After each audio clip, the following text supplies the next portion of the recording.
begin, I want to announce that we do have a trustee who, for the record, is teleconferencing tonight. I'm going to go ahead and read our typical disclaimer in these situations. I'd like to announce for the record that this meeting is being conducted pursuant to California Government Code 54953, Section B, concerning teleconferencing of meetings. President Brian Swanson is participating in this meeting by speakerphone from 65 West 54th Street, New York, 10019. I do have a few questions to ask President Swanson in accordance with the Brown Act.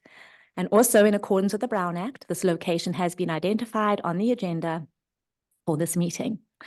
President Brian Swanson, are you able to hear our proceedings on this end?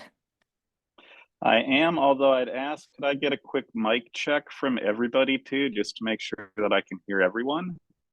Testing, testing. Gotcha. It's Laura. Perfect, thank you. Testing. Awesome, got you. Okay. Thank you so much. All right, so All you've right. already answered that you can hear our proceedings on this end, so thank you. Do you have a copy of the agenda for this meeting? I do, thank you. Has the agenda been posted at your location? Yes, it has. Is your location such that any member of the public could participate in the public portions of this teleconference meeting from your location? Yes, it is. Members of the board, are you able to hear President Swanson? Yes. Yes. All members of the board, for the record, have said yes. And finally, because we are having a meeting with teleconferencing tonight, all of our actions will be via a roll call vote versus a majority vote. At this time, it is my pleasure to turn control over to President Swanson. Terrific. Thank you very much, Dr. Adamson. We're going to jump right in, bring this meeting of the Pacific Grove Unified School District Board of Trustees to order. It is January 11, 8:37.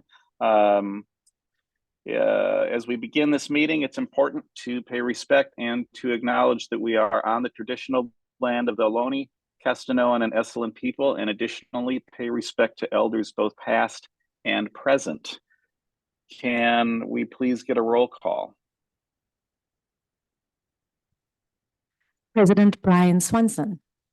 Present. Clerk Dr. Elliot Hazen. Here.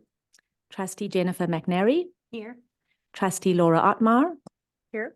And Trustee Carolyn Swanson is absent.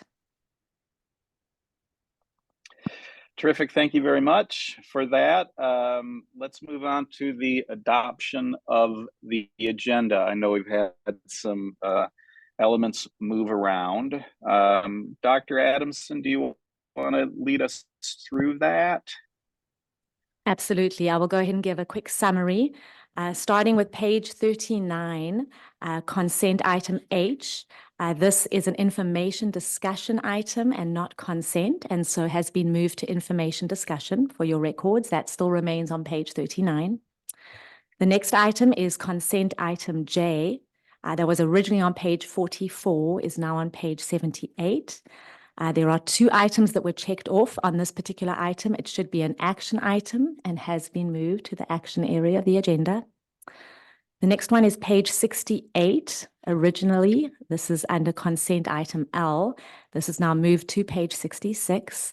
This item was also should be moved to consent and so has been moved to that area. Again, there was it was checked off as action discussion, but it should be in consent.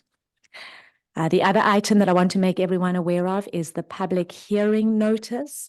We identified a few typos in the date on this particular notice. Instead of 2024, we had it listed as 2023 for the January date. And so for that reason, because it really needs to be accurate, in addition to that, we also identified that there was an error in the actual posting of how many days. We were short by 1 day as a result of the closure and the winter break, and so we didn't quite make the 14-day deadline. And for that reason, I am proposing this evening to the board that we go ahead and pull that item and bring it back to the February meeting. Is there any discussion for that? And anyone want to weigh in? Fellow board members, any questions on these suggested changes to the agenda? Just one quick comment. Or where we would, yes. Sorry, that will not, the moving to February 8th will not delay any part of the process, correct? If it were approved, to be approved? It will delay that we can't move forward on the actual work of the contract as a result of that. We'll have to bring that forward for the board's approval in February.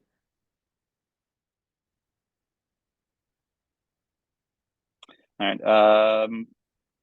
Trustee Otmar, anything?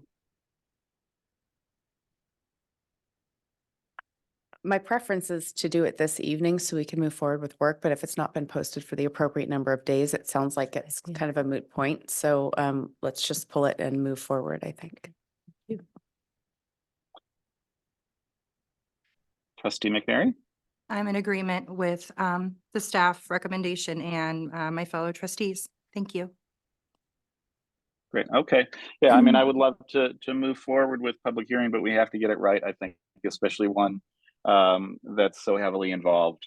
I'm going to propose that we accept the changes to the agenda. I would like to further add to that, though, that for consent H that is moving to info discussion, that we top off info discussion with that. So we just have it and just get it that taken care of right away. Is that possible? Or do we need to add it to the end of information discussion? Does it matter where we place it? Well, not at all if we want to move it to a different location. And I think, you know, I'd want to look and see exactly where it is located at this time, but absolutely, we can begin with that item when we get to it. Absolutely. Okay. And I would say the same thing for what had been consent J and now has become an action discussion, is just to put at the top of action discussion, just again, so they're right there. And just, I want to make sure I understand this correctly. Consent, what was listed in the order of consent as L, and it was mislabeled, but that remains a consent item, correct? I want to make sure that I understand the question, President Swanson. If it was originally as a consent item, it'll remain there. If it was moved to action, it would not remain as a consent item. It would have been removed. It was listed as action discussion, but on the agenda, it was listed under consent. So if I'm reading this right, we just had it mislabeled. That is correct. Okay, so we can leave that on consent, is what I'm going to propose. Is everybody clear on what I'm suggesting? Yes. Okay. And I had one more Can I get a change, motion? President Swanson, before yes. we All do right, the I'm motion, sorry, yes. sorry. Page 121, which is now updated to pages 80 through 159, was the all facilities chart. In the posted agenda that when you opened up the link, it was blank. And so we've updated that contract with the missing information. And then the only other revision were just some basic typos in the minutes for the both December meetings, and those have been updated, and copies of all of those have been placed in trustees' blue folders. And that truly is the end of the changes. Okay. Fellow board members, any objection to that additional change and trying to move forward with approving the agenda? Nope. No. No. Looks like them. All right, can we see a motion, please? I'll make a motion to adopt the agenda with the changes proposed. I'll second. All right, we have a motion from Trustee McNary and a second from Trustee Otmar, and this does have to be a roll call vote. President Brian Swanson. Aye. Clerk Dr. Elliot Hazen. Aye. Trustee Jennifer McNary. Aye. Trustee Laura Otmar. Aye. And Trustee Carolyn Swanson is absent. All right, we have a unanimous vote in favor of adopting the agenda with those changes discussed. Oh, I'm sorry. Is there any public comment on this item? I'm not actually seeing anybody in the room or online. I'm going to take that as a no. Lewis, I don't see your hand, but that's okay. Okay, so now let's move on to closed session. I'll identify the topics at hand. Number one is negotiations, collective bargaining session, planning and preparation with PGTA for the 23-24. Executive session between public school employer and its designated representatives, Buck Rogeman and Dr. Linda Adamson, for the purpose of giving direction and updates. Number two, negotiations, collective bargaining session, planning and prep with the CSEA for 23-24. Third item, public employee discipline dismissal release complaint, Government Code 54957. Number four, a review of superintendent goals. Is there any public comment on closed session topics? No raised hands. Thank you. Teamwork.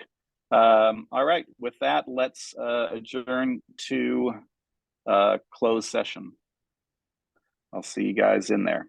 Pull us back in.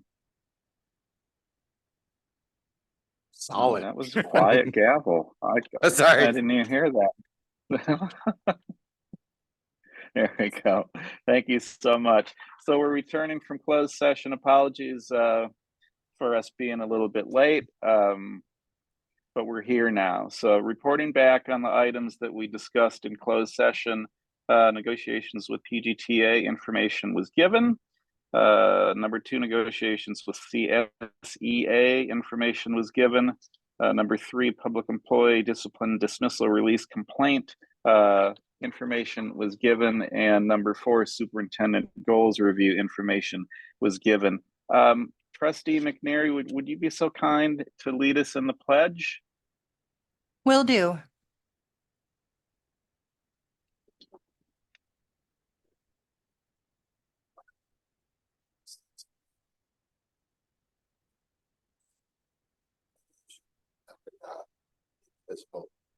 And justice for all. All right, thank you. Thank you so much. I'm hoping everybody can still hear me okay, and wanted to thank everyone for putting up with a slightly less than stable internet connection here. I think I have, but we'll weather through. Moving on to written communication.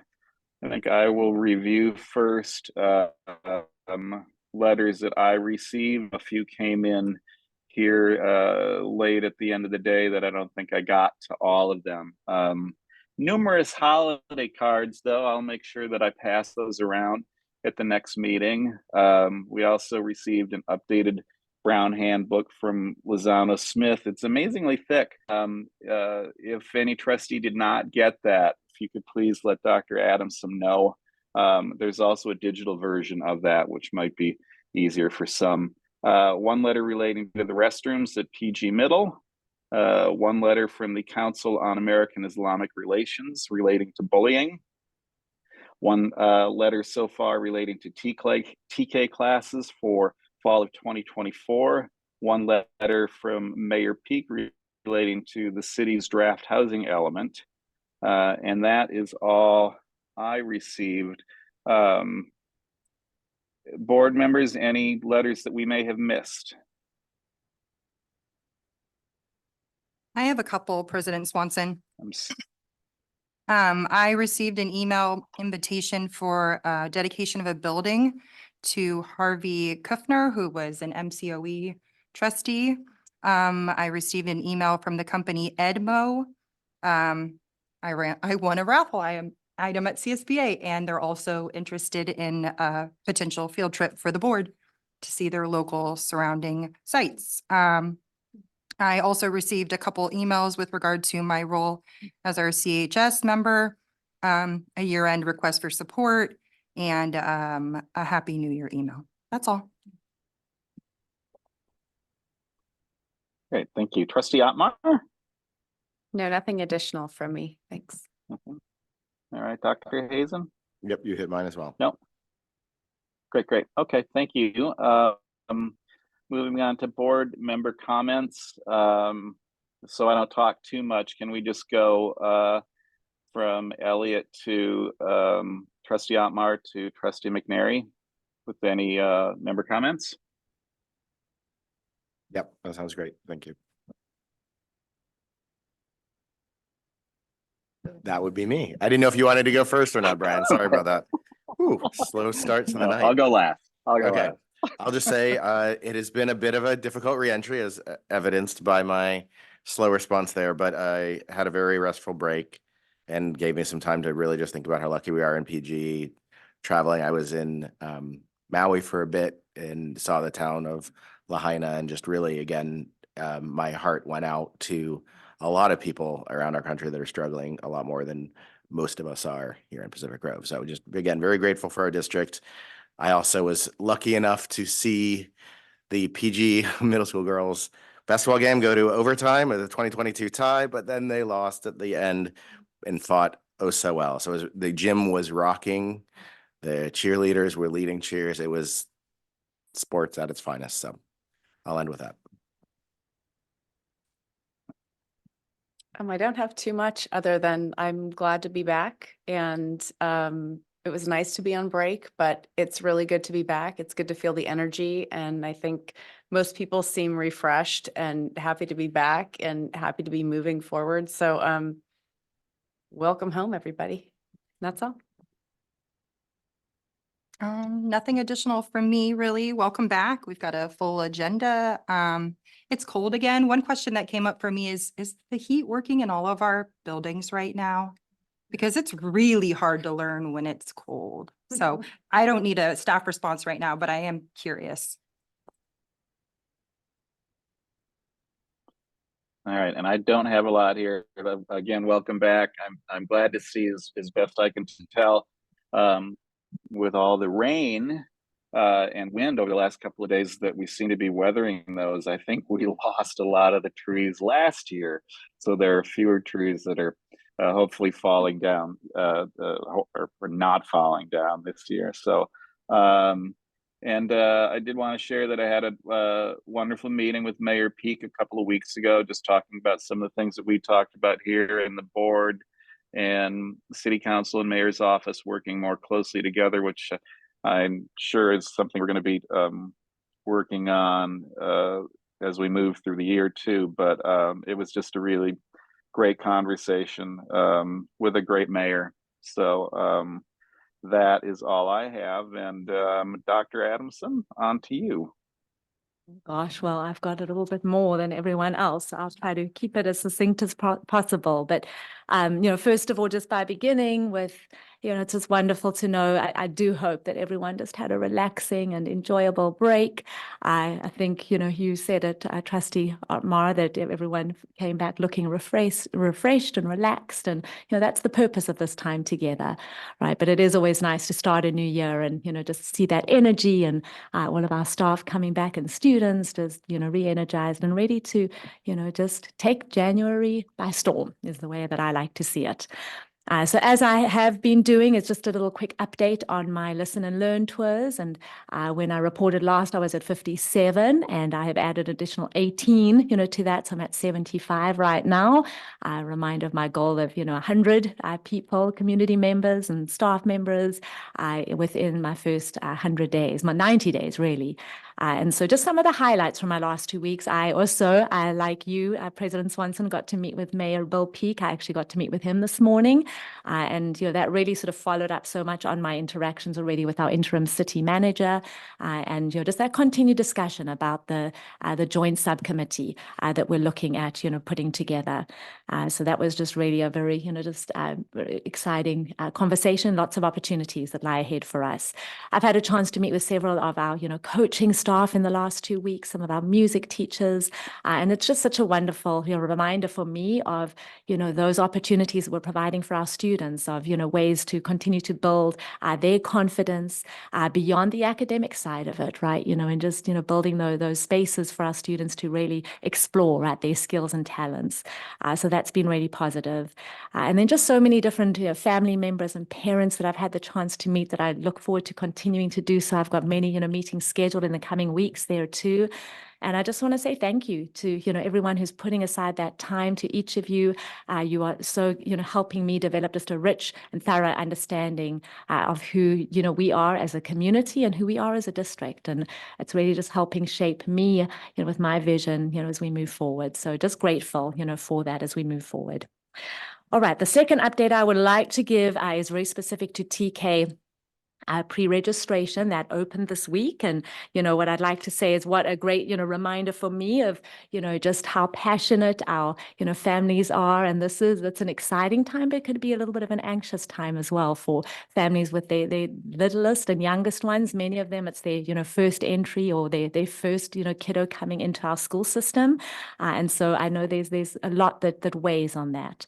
But I have heard, just there've been a few rumblings of, just concerns about how much availability there is as parents are going about, starting that pre-registration process. And so I really just wanted to take this opportunity to maybe clear up just a few, of some of those rumors that are out there, and really just remind our parents who are out there of, what our process is and who, you can be going to as questions do arise.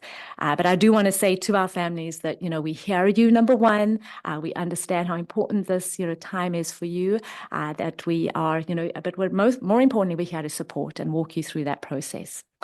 So I think the first piece of it is, some questions that have arisen about TK specifically. The part of that revolving around our limit on class sizes and some of the requirements that we need to follow to be sure that we are remaining within Title 22 compliance regulations. And so, really, I think the first piece of this I want to start by saying is that this is a reminder. It's our pre-registration process. Registration officially, really only opens up in May. The pre-registration timeline allows for us as a district to really prepare and plan for staffing and for facilities at each of our school sites. So that's the first one. The second part that I know, for families, that we try to use this opportunity to remind our families of what the class size limitations are. We cannot accommodate more than 24 students in each class. And, there's always that question, if we do get to that capacity, why can't we just add another class at each of our elementary schools? And so again, that really comes into some of those compliance pieces. So just two elements and reminders I want to give everyone that, number one, we cannot have more than 24 students. There's a 1 to 12 adult to student ratio, and that all of our TK classrooms have to be compliant with either having classrooms that are, within the classroom, restrooms that are within the classroom itself, or within your line of sight, is the language that's utilized. So currently we have 3 TK classrooms that are Title 22 compliant, one that can be used to house TK students across the district. The Title 22 compliant and that can be used to house our students.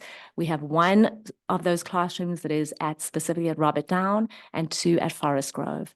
And so again, I think, what I want to just remind parents that is at Robert Down, I understand that we have possibly reached our capacity as of this week, with 24 students. We have some students on the wait list, the pending list.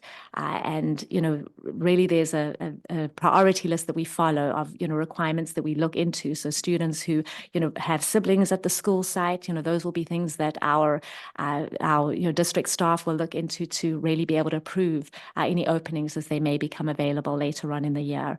But all that I'm going to say, to that is that, for families who do have questions on that, to please reach out to your school sites, to your registrar, to your site principals, to Assistant Superintendent Josh Jorn, to his office as well, that we can answer any questions that may be coming up in that regard.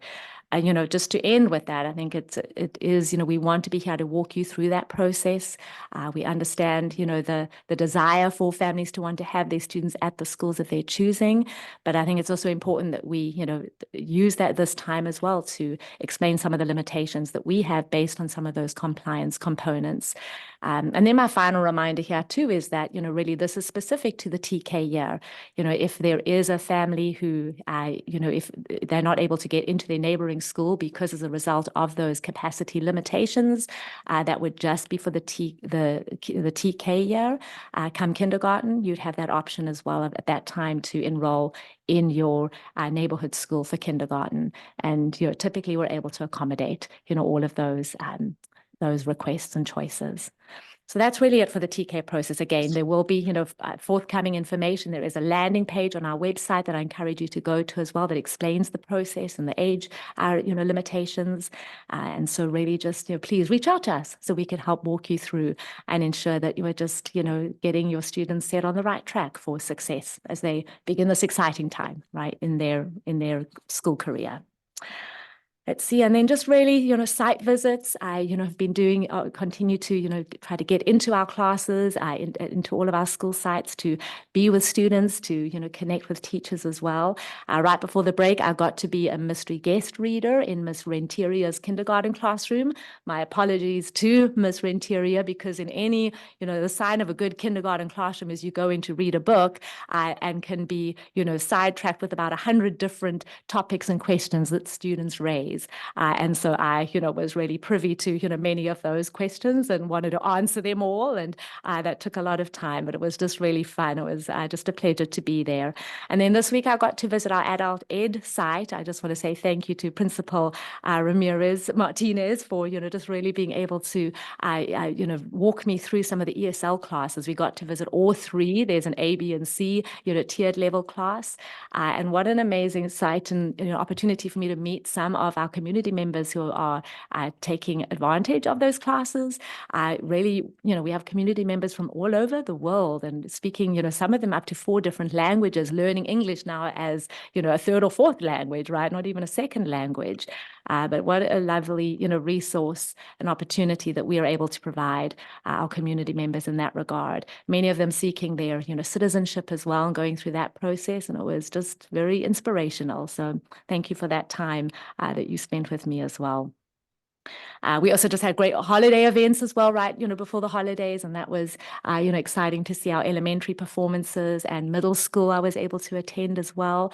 Just a special thank you to Ms. Priest and Mr. Mazer for their incredible efforts and commitment, to that process, and, to really be able to showcase the talents of our students. And then really just breaker sport highlights. I have received some updates from Athletic Director Chris Morgan, and just wanted to kind of provide, while we were all out at break, our high school students were busy and active, right, in the area of sports. And so our girls basketball, wanted to give kudos to our new coach, Marquis Pickram. I hope I'm saying that correctly. Along with the team, they answered the challenge of being moved up to the Gabalon division and currently stand 1-2 in the league. Boys basketball, kudos there to Coach Powers and their team. They currently stand at 1-1 in league and recently had a great victory over Robert Louis Stevenson High School. And apparently that's kind of just always a very energetic game and kind of gets everyone very motivated for the year ahead. So that was exciting to hear. Our boys soccer, they've had several experienced players who have returned and new in the league as well. But the boys soccer team, they're off to a great start at 3-1-1 and are currently 2-0 in the league.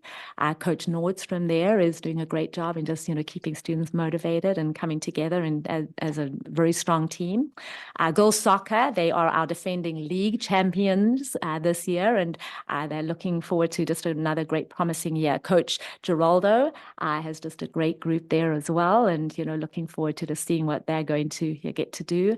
And then finally, wrestling. The team there has been participating in several tournaments, and I'm excited to report that we've had several wrestlers recently placing in final standings. They're also heading into the league season and are 2-1 in some of their, dual meet encounters. So just a lot to, get excited about there, a lot to come, a lot of games to be visiting in the coming weeks, and just wanted to share that out. And so with that, I am going to go ahead and return control back to you, President Swanson. Thank you. All right, thank you for all of that, and sports news on top of everything else too. Terrific. I'm moving on to safety report, and I believe that's Assistant Superintendent Jorn. Is that correct? That's correct. Thanks, President Swanson. So I'm going to cover some safety, general safety item projects that have occurred within the district at each one of the sites. PG High School, want to mention that Director Anderson, Dr. Adamson, and Trustee McNary and myself walked the perimeter of PG High School this afternoon. Dr. Adamson and Director Anderson and I walked the perimeter prior to the break, and we looked at a potential opportunity for securing the backside of the Pacific Grove High School campus and the kind of upper parking lot area for Forest Grove Elementary School. The proposed improvements are going to cost the district around $25,000. Of course, we'll bring this back to the board for further consideration. But this is an improvement project that would secure the backside of the campus. There's logistics involved in how that would work for passing periods and so forth with the high school. But I did want to report that we're looking at this as a potential option aside from what I reported last time, which we were looking at cameras and potential analytics at the backside of the campus. At the middle school, all exterior doors still remain locked during school hours and they're open for passing periods. The front main door now has electrified hardware, a buzzer, and two-way camera audio up to the office. So the office staff are no longer having to run up and down the stairs and get a calf workout. PGUSD, we're reviewing the estimate for fencing at the portico area. The portico area is between the main building and the gymnasium to try to isolate that area for passing periods. Right now, staff's having to open that door during passing, lock the door after passing. So the district's looking at securing that back portico area with some gates which of course would open up during the day for lunch and beyond passing, but to secure the campus during school hours. Forest Grove and Robert Down Elementary School, updated gates with closures and panic hardware are being installed at both of the elementary schools. All exterior gates are being updated as we speak right now. They started over at Robert Down today. And the final portion of that project will complete over the February break, both at Robert Down at the kinder entrance and at Forest Grove at the main entrance, because they can't do the work without removing the gates and making the site unsecure at that time. So we planned that for the February break. At the state preschool and community high school, we installed barrier fencing in front of the state preschool and our special education preschool to eliminate the elopement issues that were occurring there. Again, with panic hardware enclosures so that the gates close behind and they're properly affixed with hardware for fire egress. Additional measures were taken at the state preschool as well to eliminate the climbing injuries that we've been dealing with over there. District-wide, we have been working diligently. Director Anderson has with a signing project update throughout the district for updated accessibility, egress, and noticing of district use during school hours. We're also working district-wide at every school site on updating building lettering of each one of the buildings and a complete revamp of the emergency evacuation maps at every school site. So that's it as it relates to projects. Quick update on the Kimball and Associates work that's being done district-wide. Of course, we all know that they've done a threat and risk assessment for the district. The final executive summary will be presented to this body by Principal Martinez and myself. We're anticipating the February meeting. It may be a little bit longer because there's a lot of information to digest in that executive summary. Not only in the executive summary, but every single one of the sites have 6 different reports associated with them. So Principal Martinez and I will work through that and bring an entire report to this board. And the Kimball and Associates is actually complete with their work as of this week. So now it's on the district to kind of digest what's being presented and bring projects forward based on the executive summary. Quick reminder of our district communication norms. PGUSD is timely in our communication, and we always use Catapult with our community. The administration reviews all incidents and provides staff and community updates in a timely manner. We always communicate internally with our 8x8 system, which is a voice over IP phone system. The 8x8 system is also used for 911. If there's a 911 call, every administrator is notified, as well as law enforcement, of course, of the 911 call, which allows the administration to react to the site, not just the site level administrators, but district level administrators. District professional development, mentioned this at the last safety update, but we've moved forward with a little bit of progress. PGUSD and Monterey Peninsula Unified. We're going to be collaborating on an annual campus safety training. It's an 8-hour training for our campus supervisors. We were talking to Carmel Unified as well, but it looks like we're going to move forward with MPUSD on this. More logistics will move forward as we progress through January, and I'll bring it back to the board in February. Our school site safety drills, of course, we discussed this last time, but as a reminder, our school sites are doing 10 drills per year. And then 5 of the 10 drills at each one of the sites are being monitored by Kimball and Associates with an after-action report that's presented. At the December meeting, the board approved the Sandy Hook Promise Anonymous reporting tool, and we plan to roll that out in the spring of 2024. Initially, we were discussing rolling it out in the fall of 2024, but Sandy Hook did come back and say that they were willing to work with the district to get that rolled out sooner. Some key dates to be aware of: January 30th is our first kickoff meeting with the district team and the site leads in Sandy Hook Promise. February 19th, we have we have to have formed our site level district teams. And then March 1st, the administration will do user training, and our students will begin training.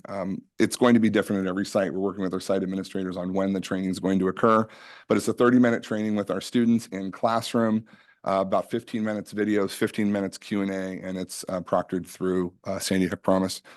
As well as that training, signs will be updated at all of our school sites with QR codes for access to the Sandy Hook Promise reporting tool, as well as a lot of encouraging language and information. I know that a lot of the high schools around this county have something similar, so the district's trying to kind of pair what we're seeing throughout the county. A couple of updates on the community. The 5-way intersection project is moving forward. That's Measure X. The city's hosting a community meeting on Tuesday. Actually, was this Tuesday, was it not, at Chautauqua Hall? And then there's another one that's coming up on January 22nd, and it's 5:30 to 7:30, and it's at the Pacific Grove Library. I had noted here that it was a PG High School library. And they're going to review with the Safety Commission, some of the impacts to that 5-way intersection. And that's it for me with my update this evening. President Swanson. Thank you. Thank you very, very much for that update. We're going to move on to individuals desiring to address the board. I'm going to skip most of the usual intro that we have on this, but just to remind everybody that we're leading off with non-agenda items. Each speaker is limited to 3 minutes, and if there's a non-agenda item that has multiple comments, we would then ultimately limit that to 20 minutes. And just a reminder that the Brown Act does limit the board's ability to respond to public comment. The board may choose to direct items to administration for action or place an item on a future agenda. With that, PGUSD staff comments on non-agenda items. Please make your way to the podium. Good evening, board.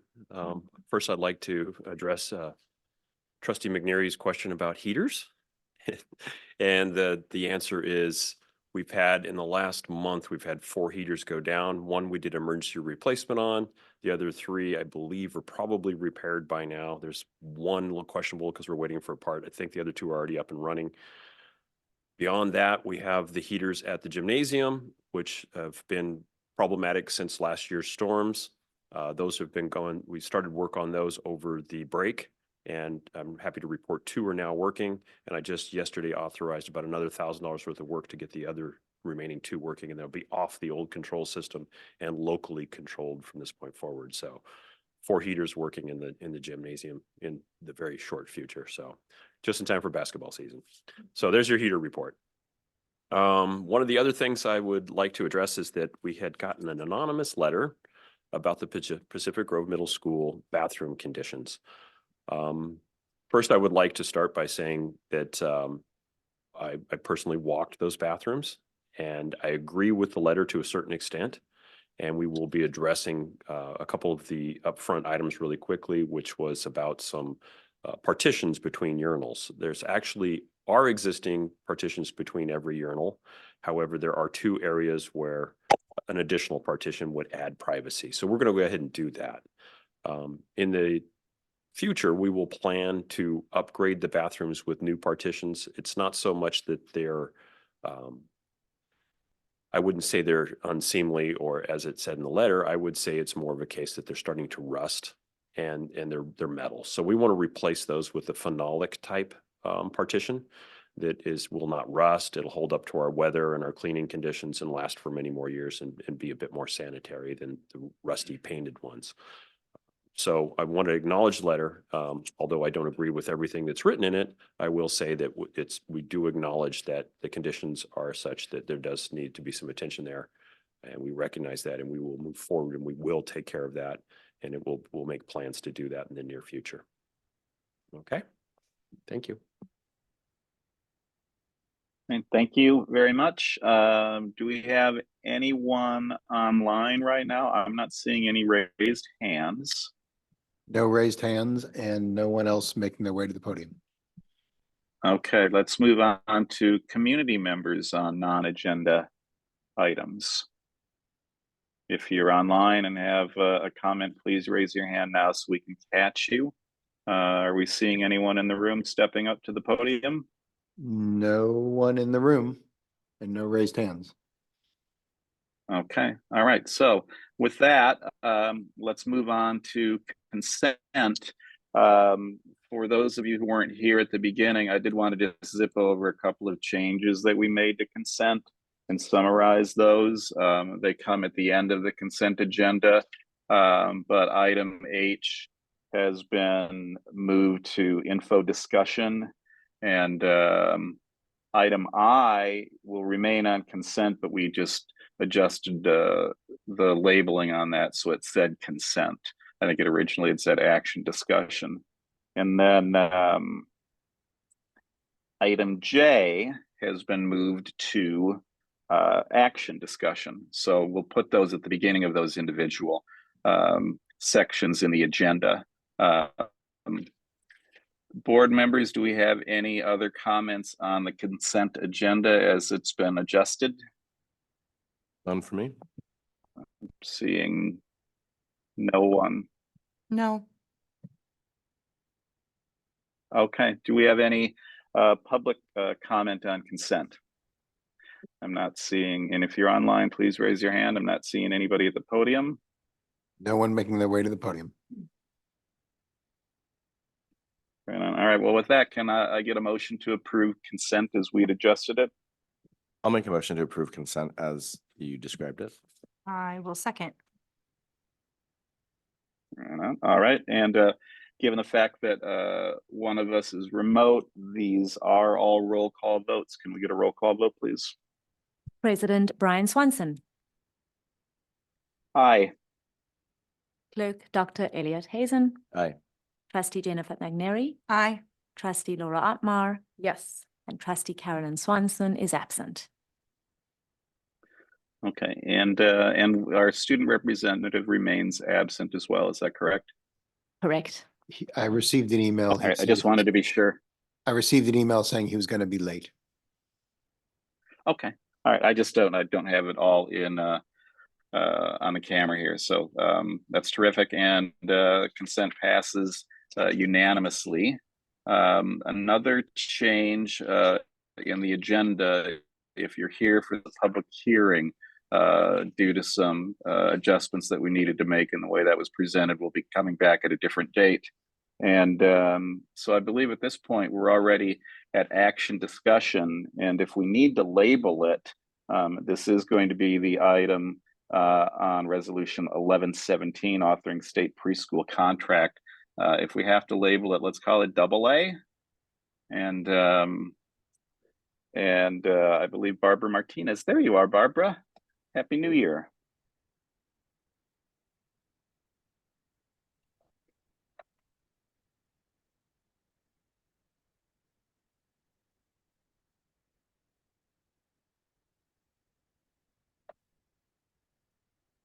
Oh, thank you. Tonight, we're here to recommend that the board approve Board Resolution 1117, which allows the district to continue to offer state preschool for the 24-25 school year. Subject to ongoing review to verify the program expenses are within the amount approved by the board. As you know, for many years, the district has participated in the state preschool program, offering preschool opportunities to students whose families meet the income eligibility requirements. In order to continue participation in the program, the board must approve this resolution and authorize this contract. The Child Development Fund, Fund 12, supports the state preschool program and the before and after school preschool program. The state funding for the state preschool program has not been and will not be sufficient to fully support the preschool program within the Child Development Fund. The fees collected for Fund BASRP have not been sufficient to fully fund and the operating expenses board approved contributions from the unrestricted general fund, Fund 1, to support the state preschool program and BASRP are as follows. For the 24-25, the estimated contribution total for both programs is around $37,000. Subject to final reconciliation of staffing costs. However, with the governor's budget moving forward in the preliminary budget just passed, we are predicting more money for state preschools, thereby lessening the transfer from the general fund to both programs. So the fiscal impact is the MRA is the maximum reimbursable amount is around $183.5 thousand for funding for both programs, which has increased approximately 25,000 from last year. So that's good news. So therefore, we're recommending that you approve this contract and move to the resolution 1117 and approve this resolution so that we can submit the contract tomorrow to the state for continued funding.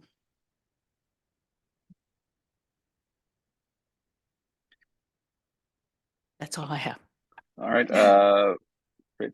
Thank you. Thank you, Director Martinez. I don't have any questions at this time. Board members? No, this feels very straightforward. Yeah. None from me. All right, I'm going to assume, Elliot, you're good with that as well. Let's go out just for public comment. If you're online and have something to say, please raise your hand. And if you're in the room, please approach the podium. I'm seeing no one. No one approaching. the Okay, podium? so I'm assuming. Okay, great. Thank you very much. So can we get a motion to move forward with this particular item? Yep, I will make a motion to approve the contract as presented by Ms. Martinez. I'll second. Terrific. And can we move to a roll call vote, please? President Brian Swanson, Aye. Clerk Dr. Elliot Hazen, Aye. Trustee Jennifer McNary, Aye. Trustee Laura Otmar, Aye. and Trustee Carolyn Swanson is absent. Terrific. It passes unanimously. And moving on from that to item A, ABM Building Solutions Contract Agreement. And Assistant Superintendent Jorn, this one's yours. Thank you, President Swanson.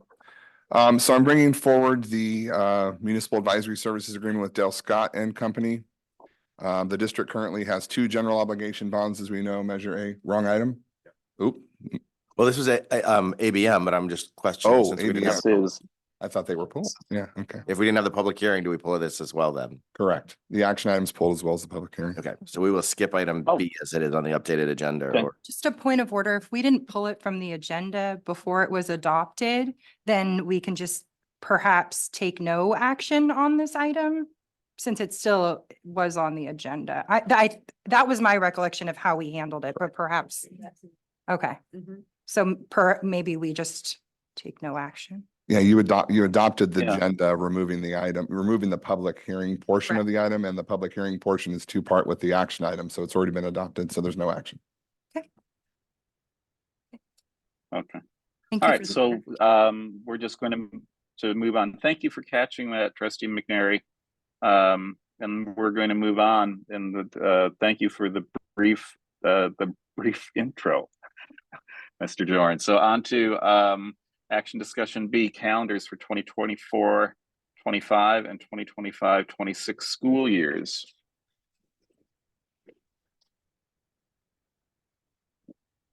And that is Director of Human Resources, Claudia Arellano. Arellano. I've not slept a lot. There you go. Thank you. Good evening, Thank you. everyone. I'm sorry. Claudia Arellano, Director of Human Resources. So tonight we're bringing to you the 2 calendars that the Calendar Committee has developed. The Calendar Committee has met multiple times. They have worked diligently and hard to come up with options, which were presented to all employees and all staff to vote and select their preferred options. The option that is being brought forward is option 2, which received 106 votes out of 200. So I don't want to get into all the breakdown of the votes, but that was the preferred option for everyone. So I can give you a quick rundown of the highlights. So for 24-25, the Welcome Back Breakfast will be Thursday, August 1st of 2024, with employee orientation being held on July 31st. School would begin on Tuesday, August 6th of 2024. Wednesday, November 27th will be a minimum day for students, which is the day before Thanksgiving. Then in February, we will have a break as a full week, plus the preceding Friday, giving us an additional day. Professional Development Day will be scheduled for March 17, 2025. So for the first semester, there's a total of 90 days, and second semester is 90 student days as well. For the 25-26 calendar, the Welcome Back Breakfast will be scheduled for Thursday, July 31, that's 2025. School would begin on August 5th, 2025. Wednesday, November 26th will be a minimum day for students, which is the day before Thanksgiving. The February break will be a full week plus the preceding Friday, once again, given 6 days total. Professional Development Day will be scheduled for March 16th, 2026. And once again, the first semester will have a total of 90 student days, and the second semester will have 90 students days. So the district administration recommends that the board review and approve both calendar proposals for the 24-25 and the 25-26 school years. I know I gave you lots of information there. All right, thank you very much. Board members, any questions? One comment, Comments? if I could, just that quickly, it looks like we, for the next year, are well aligned with our neighboring districts about as best as we can be, with only, I think, the October date, the week being off. So just a question, I'd heard that might be tied a bit to the butterfly parade, where there's anything you might be able to say to that October break week being, I think it's a week behind the other PGUSD and Carmel, just as two of our neighboring districts. So I think I'm going to let Director Brueggemann speak to that. So he's got a little bit of history, and he actually did an awesome job leading the whole committee, along with myself being the first time doing this. So I'm going to let him speak to that. Thank you. Yes, when we look at the October break, one of the things that we found is that if we take the break immediately after the butterfly parade, one of the things that we notice is that many families leave, and then their children aren't able to participate in the parade, which is why we always go to school after that first Saturday in October. And it's one of those local quirks that might put us off from the other districts. I will say thank you so much for aligning the rest, because that's something I know is important to folks. Right. Anybody else? Any other board members? I'm seeing no. So let's open it up to public comment. If anybody in the room has something they'd wish to say, make your way to the podium. I see Mike Gibbs' hand raised online. So can we open it up to Mr. Gibbs, please?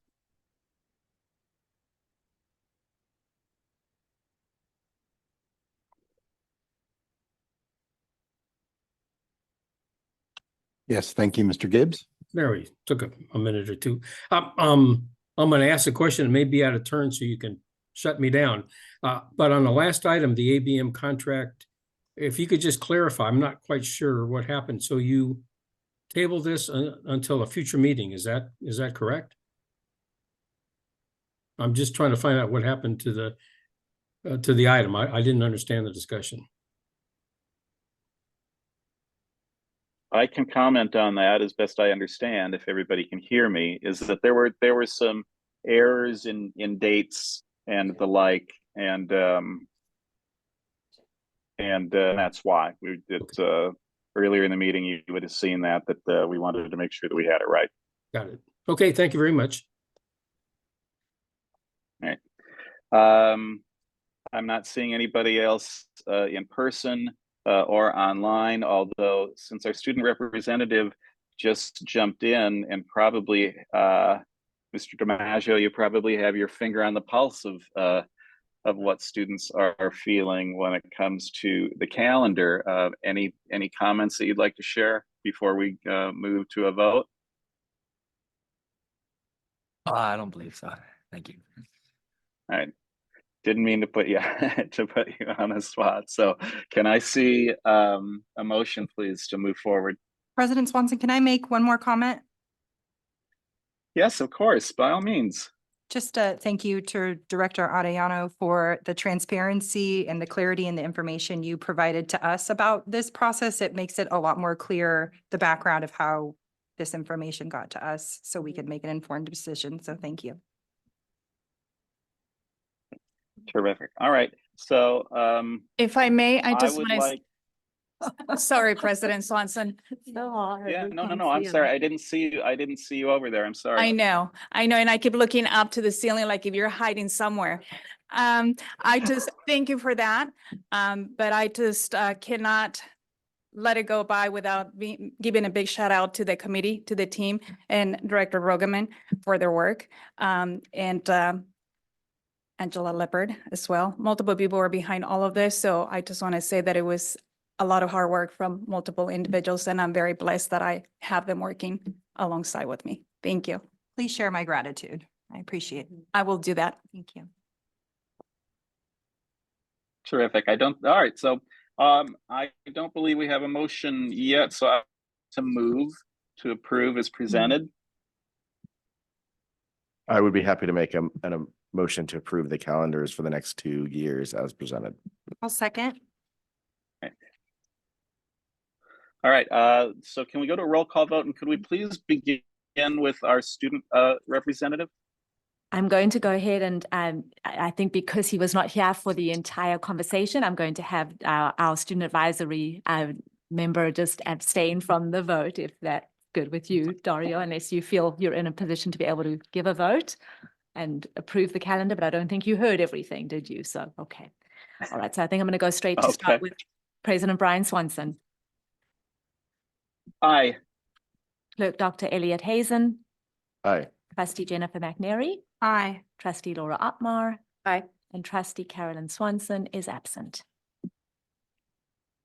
Okay, carries unanimously.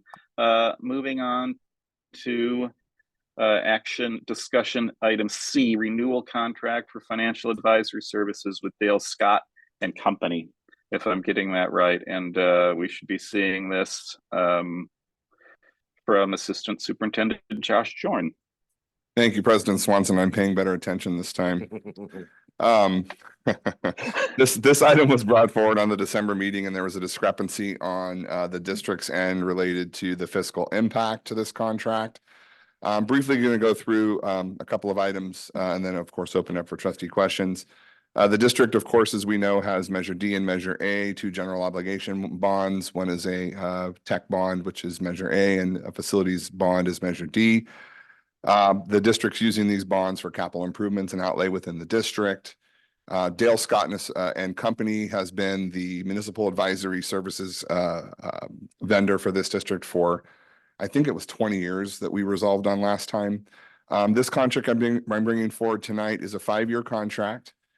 This contract includes a couple of new items associated with it. One is the voter survey, the voter research survey that they're going to perform for the district for a potential Measure D extension. The second component is pre-election services associated with that voter research and the potential election of an extension for Measure D. And then finally is the bond issuance services. This is something we're used to seeing that they've brought forward every time there's been a 5-year renewal. But for full clarity and transparency, the bond issuance services for $75,000 includes a number of things that Dale Scott and Associates, and Company does for this district. First and foremost, Dale Scott and Company is a registered municipal advisor with the SEC, so that's a requirement for the issuance of bond debt. They review and verify and keep our underwriters more or less in line, which is a really crucial component because there could be a conflict of interest with the underwriters who place the bonds. They prepare the agency presentation, which we prepare and present to the SEC. They structure all of the financing associated with each series that's released. And they make sure that all of the projects associated with the voter approved debt are in alignment with the initial bond language. So they work with the district on that. At the tail end of any series that's released, they verify pricing. They handle the wiring and closing of the entire series sale. And and again, I mentioned they monitor the use of funds. So for this contract, it's a 5-year contract, and the unrestricted general fund this year would be on the hook for $30,000, and that's associated with item A and B. That's the pre-election services and the voter survey research that's being done. And then as noted under fiscal impact, $75,000 per issuance for subsequent bond series over the course of 5 years. Tough to quantify that because it depends on when the district is going to issue a bond series. So we just issued Series B this year that was paid for out of the prior contract. And it just depends on whether or not the district decides to issue another series within that 5-year period of time. Any series that the district issues is a $75,000 cost impact to the district. So with that, I'll open it up for questions.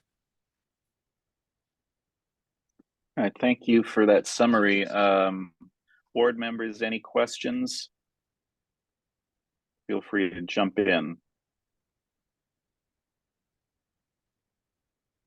And I'm not seeing anybody, so, student representative DiMaggio, any questions on your side? Seems like important basic functions of the to support our school board meetings. So, no, thank you. Right, thank you. I did have just a quick question, and if I missed it in here, Director Jordan, was what was the length of our previous contract with Dale Scott? Do you know offhand? It was 5 years.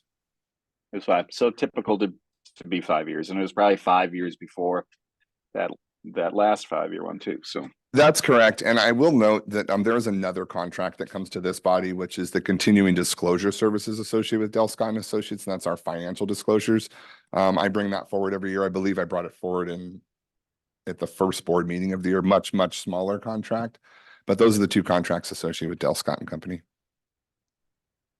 All right, terrific. Well, let's open it up for public comment in the room or online. Just a reminder, anybody online, if you have something that you if you have a comment you want to share, get your digital hand up. I'm watching for anybody coming to the podium. I'm not seeing anyone. And so it looks like we're all okay. Okay, very good. So let's move in. Can I see a motion on this particular item on C? All right, I'm going to move to for approval of the renewal contract for financial advisory services with Dale Scott and Company. I'm happy to second it. Okay, we have the initial motion from me and the second from Dr. Hazen. Can we get a roll call vote, and this time begin with our student rep? Student board member Dario DiMaggio. I back and approve. President Brian Swanson. Aye. Aye. Clerk Dr. Hazen. Aye. Trustee McNary. Aye. And Trustee Otmar. Aye. Trustee Carolyn Swanson. All right, pass. Sorry, I jumped the gun there for a second. Thank you, immensely. And moving on to action discussion, item D, adoption of resolution number 1100, proclaiming February 2024 as Black History Month. Dr. Adamson, would you mind? Absolutely. Thank you, President Swanson. So Black History Month is an annual celebration of achievements by our African Americans and a time for recognizing their central role in the history of the United States of America. We as a district are committed to continuing the promotion of Black History Month and educating students about the significance of the month, not only in February, but year-long, as well as about the accomplishments of African Americans. We as a district are extremely proud of our culturally responsive curriculum that we implement at the elementary and secondary levels across subject matter. Teachers use the district adopted curriculum to teach students about the histories, cultures, struggles, and contributions of African Americans and their impact on American society. We also, in addition to this, collaborate with the Monterey County Office of Education to expand and update the resources that are available to our teachers to ensure ongoing instruction remains current and sustained throughout the school year. So it really is our pleasure to be able to recommend to the board this evening that we adopt resolution number 1100, proclaiming February 2024 as Black History Month.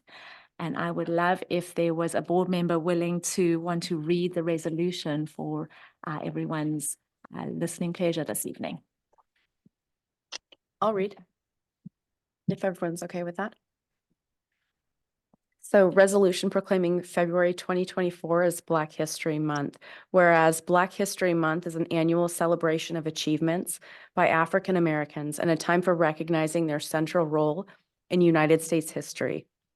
And whereas the origins of Black History Month begins in 1915, half a century after the 13th Amendment abolished slavery in the United States, and when historian Carter G. Woodson and Minister Jesse E. Moreland founded the Association for the Study of Negro Life and History, an organization dedicated to researching and promoting achievements by Black Americans and other peoples of African descent.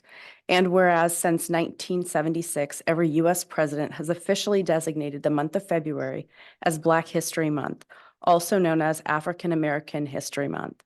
And whereas in 1976, when then President Gerald Ford officially recognized Black History Month, he urged Americans to honor the accomplishments of Black Americans, including the contributions and legacy of activists and civil rights pioneers, such as, but not limited to, Frederick Douglass, Sojourner Truth, Marcus Garvey, Martin Luther King Jr., Malcolm X, and Rosa Parks. And whereas the Pacific Grove Unified School District and its schools are committed to continuing the promotion of Black History Month and educating students about the significance of the month, not only in February, but year-long, as well as about the accomplishments of African Americans. And now, therefore, be it resolved that the Pacific Grove Unified School District Board of Education hereby declare the month of February 2024 as Black History Month. We urge all community members to join us in recognizing and honoring the central role African Americans have played in history. Should I read the final part? We haven't passed and Sure. adopted it yet. Oh, we can't. You're right. You're right. Yes, because this is an action discussion item, we do need to open it up to board discussion or comments. So can we start with our student representative, please? I believe this is very important to recognize and continue, seeing that the rest of the United States is also pushing through this. So I believe it'd be a yes to continue this at our school. Terrific. Dr. Hazen? Yep, nothing else to add, but very important for us to remember this year round, not just for February. So glad it's in there.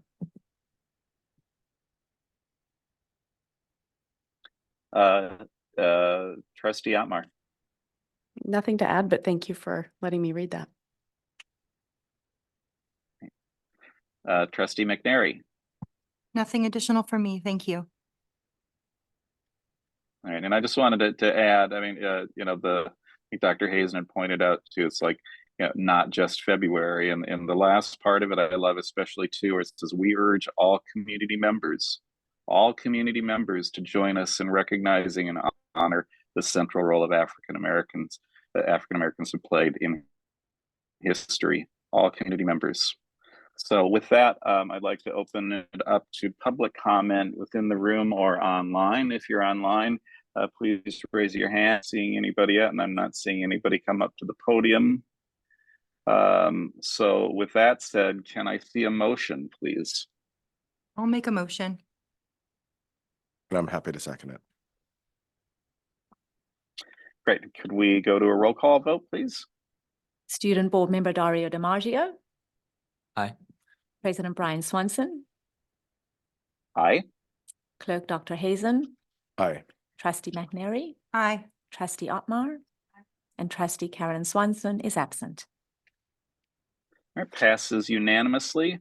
Thanks, everyone. And let's move on to action discussion item E,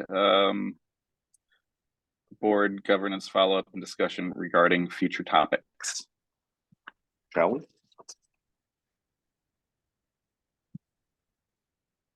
And that would be yes. Yes, Sorry. thank you, President Swanson. That's okay. Well, it is, I'm delighted to be able to bring forward what we agreed on at our governance training as a board in the month of December, as we looked at our handbook and, the first order of business, we wanted to, really come as a team to address our norms. And I forget the exact number, but the current handbook really, establishes almost, 75 plus norms. And as, we discussed that evening, if you, have, over a certain number, right, you almost have no norms, right? And so it really was a commitment from the board to really identify our, narrow it down to what our top 10 were. And I'm, really proud of, I think, the process that all of you followed and the commitment that you gave, to doing your research prior to that training and coming, forward to that meeting with your really top 3. And then really as, a team, we were able to identify our top 10 from there. And so really here we are, we've listed them, they're included in the packet. And I know that there was definitely a commitment from all of you to really want to be able to have these, that we reference them regularly, that it's something that we, talk about at each of our board meetings, that it's something we could even think about posting here in the actual room, but really just to make sure that they're meaningful, right? That it's something that becomes, who we are, right, as a governance team. And, they really sort of help define, right, how we work together and the work that you do. So really, there is the top 10. I want to open it up for, discussion as well for our future governance trainings. We do have some possible dates that have been presented.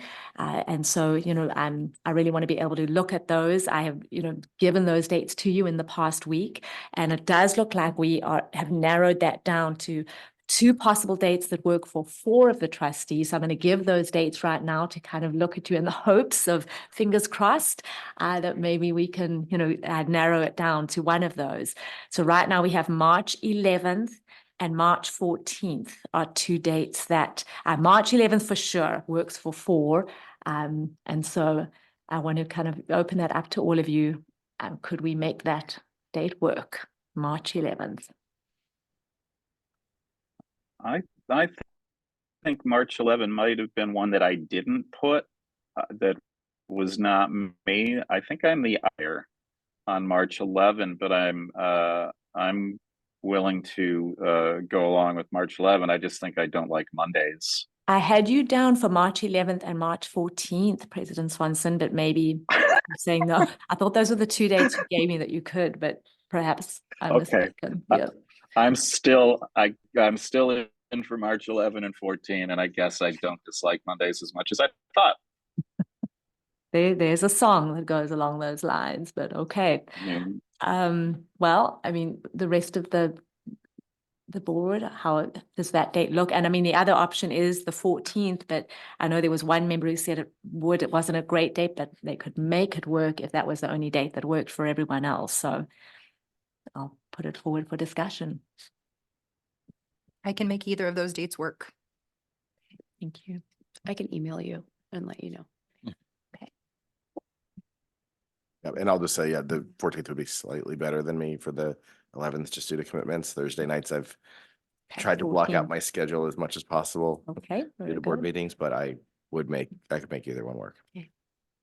All right, so the 14th, we'll go ahead and, really see if we could narrow it down to that. And I'll just wait to hear then from, Trustee Otmar, if that date would work, that would be wonderful. And then really just the item, and then we had discussed at our last governance training that, looking at the reviewing of our handbook as well. And then of course, our goals would really be the topics that we would hone in on at that next training. Does that sound agreeable to everyone? Yeah. Okay, wonderful. And any comments on the top 10 norms? Does that, any of you want to mention or draw attention to? I'll make just one comment, which is really just an encouragement for, I know there's not many folks in the room or online, but this is one that I do think is important, particularly to have community input on. So if there are some norms you think we are missing, or there's something you think we might be focusing on that may not be the most important thing, please do let us know before our next governance meeting, or even tonight, if you are so brave.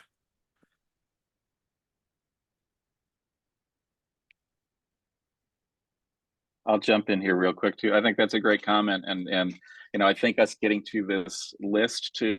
I mean, it was interesting to me just to watch the process. We had great guidance as we went through it too, and I'm really proud of the list that we came up with, and I like the idea of laminating it and you know, it's just making sure it's like as we work through this stuff, it's like this, because that whole exercise and this was one of the results from that meeting that we had, I think really did help us to come to understand a little bit more of what our roles are within all of this, and how we achieve those goals. That primary one, again, making sure that we take care of our students and that they're learning and that they're safe and healthy, and also that community that surrounds them, and helping them to you know, in helping to support them. So that's all I've got to say on that. Any other comments? And I'm looking, let's open it up to public comment. Anyone in the room or online? If you're online, raise your hand. I'm not seeing any blips up there. I'm not seeing one at the podium. So, Dr. Adamson, how do we, because we don't have a specific date, are we just approving what has been presented, knowing that we will still work towards finding a date for the next meeting? Correct. Yes. I think what we are approving at this point is that we all, you know, agree on what the top 10 norms have been, you know, what they represent and present. And then, you know, in addition to that, just the topics for our, you know, next governance training is what we'd be approving. One more quick Okay. clarification question, well, not question, but just to make sure I'm right. They are in no particular order. If that is that correct? They're in the order that they appear in our handbook. So it's not saying item 1 is more important than number 2. And I think maybe we had even had discussion about not even numbering them. Now that I'm remembering that, maybe we just want to bullet them so it doesn't appear that there's an order to them, right? Yeah. Thanks for mentioning that. Yeah.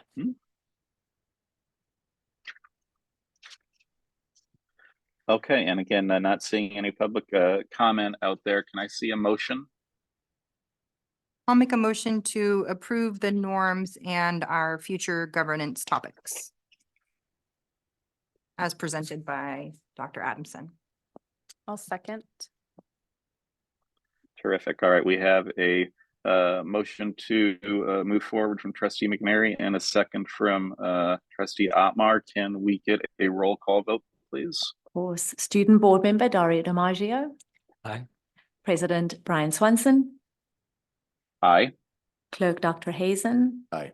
Trustee McNary. Aye. Trustee Otmar. Aye. And Trustee Carolyn Swanson is absent. All right, we pass unanimously, and let's move on now to item F, board calendar future meetings. Dr. Adamson, please. Wonderful, thank you. So really what you have before you, trustees, is a copy of all of the future meetings and the topics that we have listed for each date. Looking at the January 11th meeting, I just want to draw attention to the fact that, you know, we had discussed at a prior meeting, really moving that LCAP update to the February time slot. Just really that will allow our staff time to be able to gather input from our various LCAP input community sessions. And so, you know, that would really be, you know, fall under the February date. You'll notice that on the January 25th date, we have added our NCBI board training. You know, that is listed as a special board meeting. So really right now we only have 2 topics. The school accountability report cards are one of them. We are required to have those approved by our Board of Education prior to the 1st of February. So that will help us meet that deadline. And then, of course, we have our HRSSC report plan that will be presented, allowing plenty of time for the 90-minute NCBI board training that evening.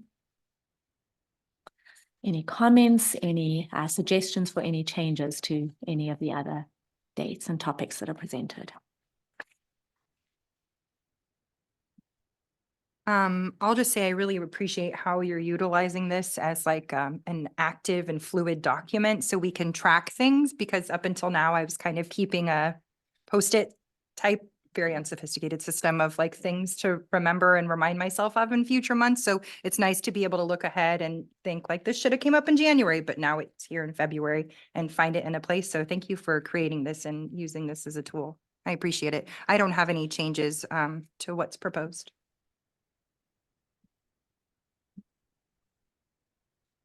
No changes from here in the cloud.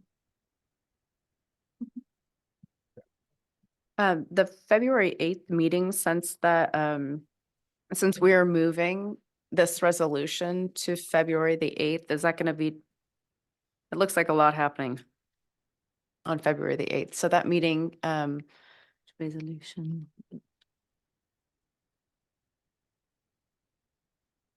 So are you I'm talking sorry, I'm about sorry, the public hearing. I said the resolution. public, I meant that's right, public hearing. absolutely correct. Sorry, Yes, missed yeah. that. Right, well, yeah, that will be February 8th. So yeah, there's a lot. Yep. Any suggestions on, we could look at that and see if the policy update, I know that, just that happens quarterly. So I think that would definitely be one, where I don't propose that we consider moving that. I know the budget development calendar, right? That's really one we need to keep on there, right? Won't be. I mean, I'm not opposed to it. I just wanted to bring it to light in case, I mean, it just Sure. looked like a heavy meeting on the 8th, so, or possibly a long meeting. So, just so that the public can be here. And if it's running really late, I know a lot of people can't accommodate that with their schedules, but I'm fine to do it if everybody else is, but, I would love to propose that that's something we take up in the agenda setting meeting, which Okay. that way we could look at how long each item would take and see if it Right. fits. And Okay. I think as per, with previous board president, vice president, if anyone else wants to sit in on those, I'm welcome to step back to allow that too. So if you're really interested in February 8th, hint, hint. I'm not that wink, wink. interested. Thank you. Okay. All good here. Thank you. Right. Okay, terrific. I've got nothing further on this. I'm just trying to find the camera back. Let's move to public comment. We have anyone in the room, or if you're online, please raise your hand. Not seeing anyone. So let's go back and see if we can move this along. Can I get a motion, please? I'll make a Motion, not motion. an emotion. I will make a motion to Right. approve the calendar as presented. I will second. All right. Can we move to the roll call vote, please? Student Board Member Dario DiMaggio. Aye. President Brian Swanson. Aye. Clerk Dr. Hazen. Aye. Trustee McNary. Aye. Trustee Otmar. Aye. Trustee Carolyn Swanson is absent. All right, passes unanimously. Thanks, everybody. We are now moving into information discussion, and there was that one carryover item that had been consent H that let's call this one information discussion AA. This is Josh Jorn review of legal fees for July 2023 to October 2023. Thank you, President Swanson. So this is a snapshot in time. You can see on the cover page, we delineate what it is that's being covered and looked at. We have a backup document that shows the monthly billing for Lozano Smith from July through October 31st. This covers general student fees, general labor, mandated costs such as California public records requests, special education fees and costs, general bond governance, facilities, business, employee matters, and so forth. As of October, I'm just going to note the fiscal impact. It's relatively large. This is not something we're used to seeing annually. $238,893 in legal costs to date. Now, I might remind the board and the public that number one, of course, this is more than triple where we were last year.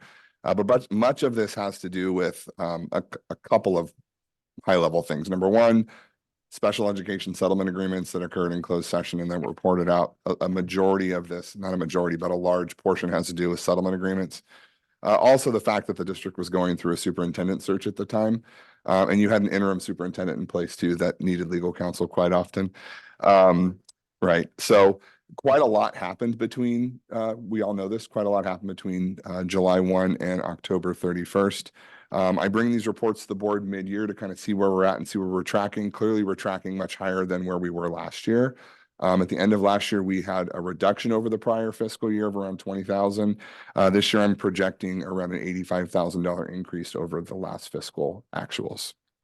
Open it up for questions. So I'll just jump in quick with mine. You said about 85 grand over last year. Projected, yes. Yeah. Okay. I mean, kind of is what it is. It's like we call in the lawyers when we need them, and we certainly needed them plenty this last year too. I think we have a great legal team, and I appreciate the advice that they have given us. It's one place where I don't necessarily recommend that we cut costs. So it's unfortunate that it's so much higher, but I don't know what else to really say about it. Open it up to the rest of the board members and their thoughts. Thank you for sharing the information with us. As always, very clear, not many questions to be had other than, like, do we get a free tote bag this year since we're up 85,000?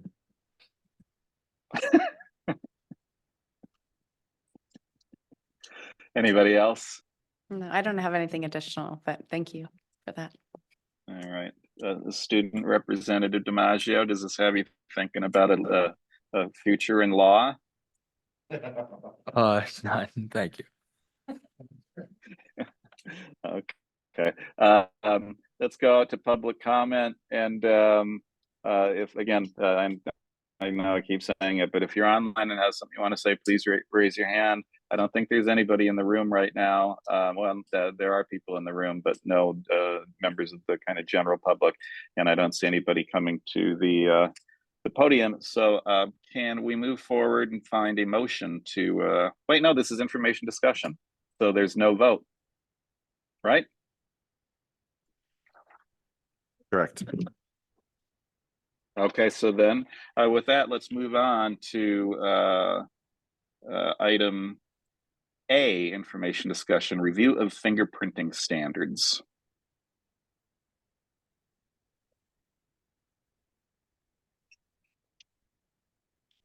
And I think we're just waiting for Claudia to make her way to the, and I'm just afraid I am going to get it right, but I don't want to butcher it, and I will practice it and practice it. No worries. Claudia Arellano, Director 2 of Human Resources for the school district.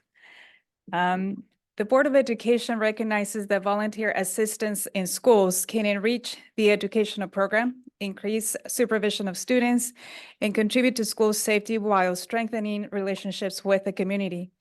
The board values and encourages parent and community involvement and engagement.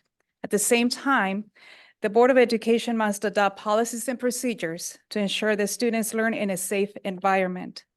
The information that I'm here about to present to you regarding fingerprinting requirements for volunteers, contracting agencies, and other visitors was gathered as a request by all of you, the Board of Education. So bear with me because my slides have quite a bit of words, but my intent was to capture all the different regulations that have shaped the protocols that we are adopting. So next slide.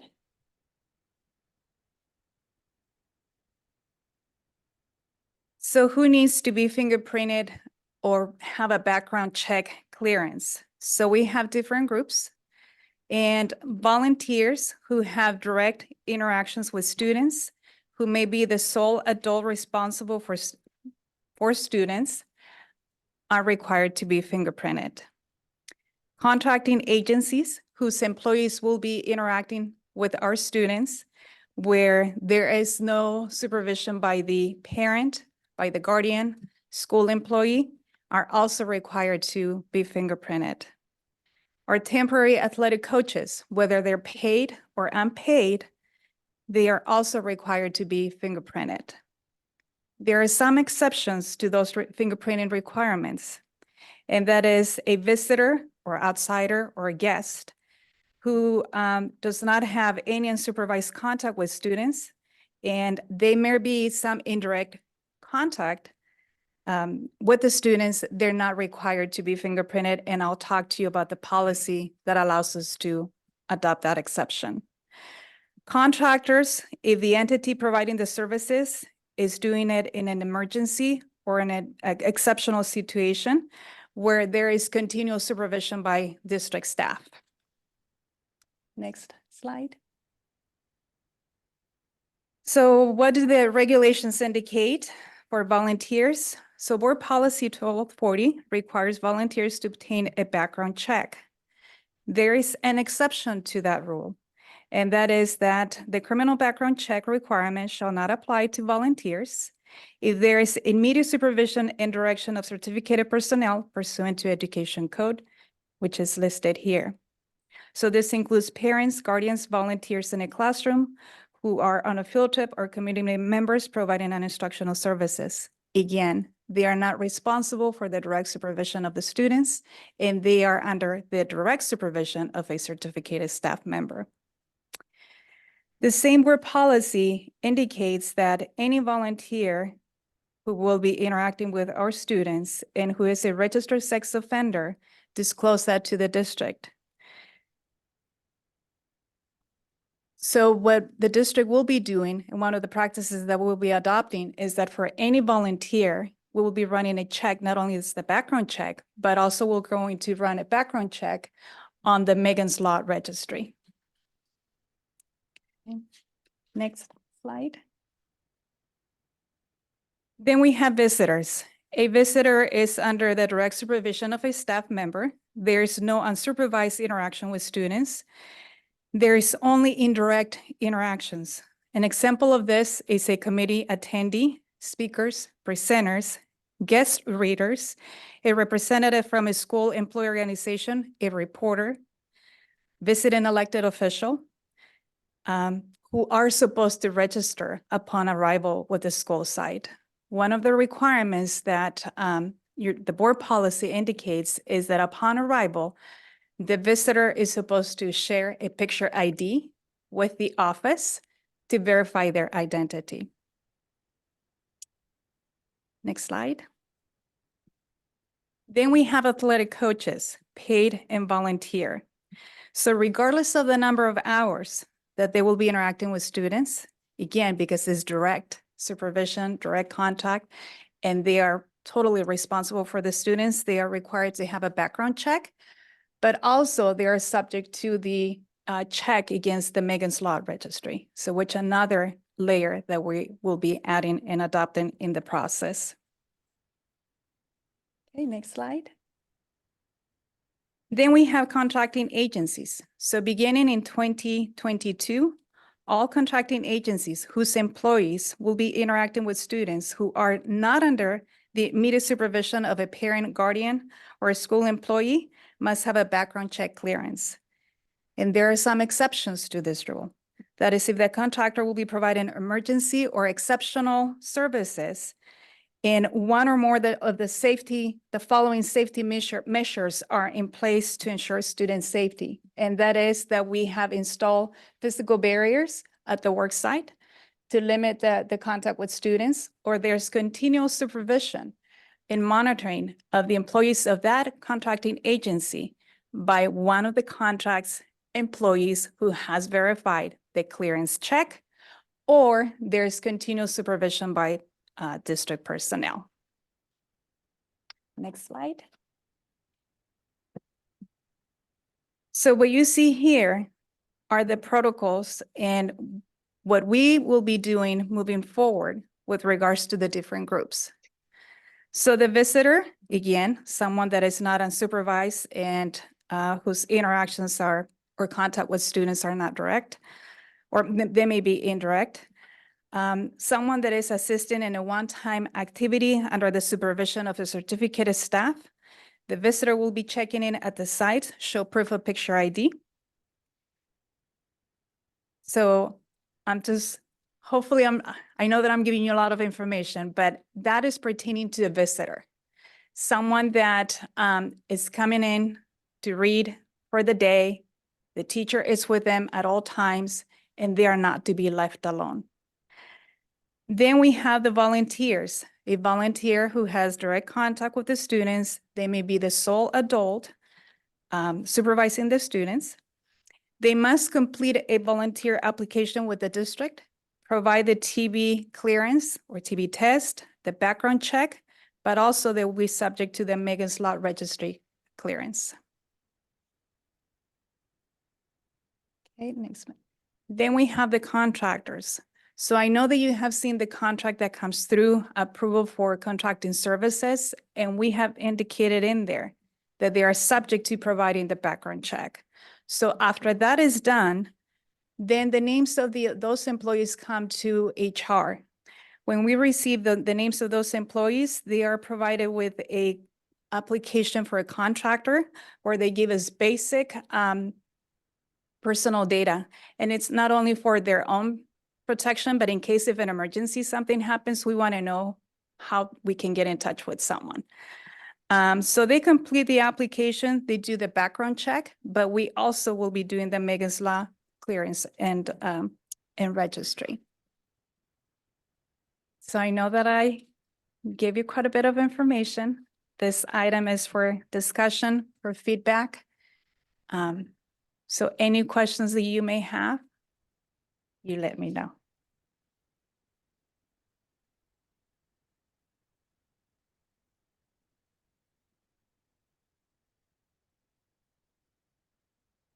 Okay, I'm going to just jump in real quick because I'm not hearing anything from the other board members quite yet, at least. I wanted to just thank you for how thorough you put it together. I mean, it's there's a lot of information to process. I feel like we could, and I'm not going to suggest that you do it, like we could almost use a flow chart at times, but the summary, especially at the end, really helps a lot. And I know a lot of work went into that, and there are people that really wanted to see this explained better. And I hope it helps move things along with some of the issues that we had. So, you know, my remarks in closing on it again would just be thank you so much for putting it together. And I expect that your team helped a lot with it, and they did a great job. That's what we're here for. Do my fellow board members have anything they wish to add at this time? I guess my question would be, how are we communicating this information like to the sites and to staff so we can all be on the same page? Yes, we are actually going to have meetings. We had a meeting already with administrators, just letting them know that we're refining the process. We're updating a lot of our paperwork, a lot of our forms, but we are going to have meetings with the staff to remind them, here's the process and here's what we need to do, which includes the signing sheets. You have been at the school sites, so we just need to make sure that we're diligent. The reality is that safety and security of students is a responsibility of all. It's not one single group, not one single member of the district, but it's everyone, including the parents, the visitors, who have to do their part and follow the proper procedure. So I had some clarifying questions as I was going through this. Thank you for putting it all together. This is great. As I was moving through it and as you were going through the slides, slide 2, groups needing fingerprint clearance. It says that there's an exception to fingerprinting requirements. Visitors, outsiders, and guests. Let's see, where am I finding it? Okay, so what's discussed in slide 2, which is that groups needing fingerprint clearance is volunteers that have direct contacts with students and maybe the sole adult with students. But then in slide 3, it talks about an exception. Is it in slide 3? Yes. The exception of talks about volunteering in a classroom or on a field trip. That doesn't sit well with me because an exception, if there's a parent that's on a field trip, volunteering on a field trip, odds are they may be solely responsible for a child. So it seems like it's not matching up for me. I'm a very firm believer that anybody that has any contact with any of our students there should be a Megan's Law search, and they should have a background check and be fingerprinted. Period. I mean, these kids are our responsibility. So when I look at this, I guess I'm a bit confused and could use some explanation. Yes, and I think that I'm trying to define the groups so that we understand the difference. So you have the visitors, and I see that one exception is calling it volunteer. Maybe that's where that confusion may be coming up. But again, I was just trying to separate, and this is something that most districts do, trying to define what is a visitor. And that is someone that will be there under the direct supervision of a certificated staff, that they're not going to be left alone and they're not going to have any direct interactions with the students.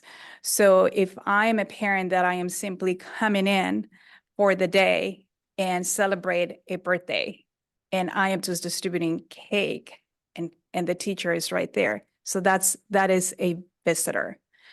But if I'm going to be a volunteer, that I'm going on a field trip, I will be assigned a group of students and I will be responsible for them. Now I'm required to be checked because I will be the sole adult responsible for those students. And the one thing that we will be adding to the volunteer application, and let me just back up a little. So one of the things that administrators will have to do for us now is give us a selection form of the person that will be there on campus volunteer.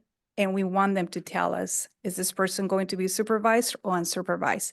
Because they have to make sure that this individual, if they're going to tell us that they're going to be unsupervised, that we're going to follow the right process. So that is another layer that we have added there. But if it's a parent that is simply accompanying their own child and the teacher is right there, then that will be a true visitor. So maybe that is where that confusion may be.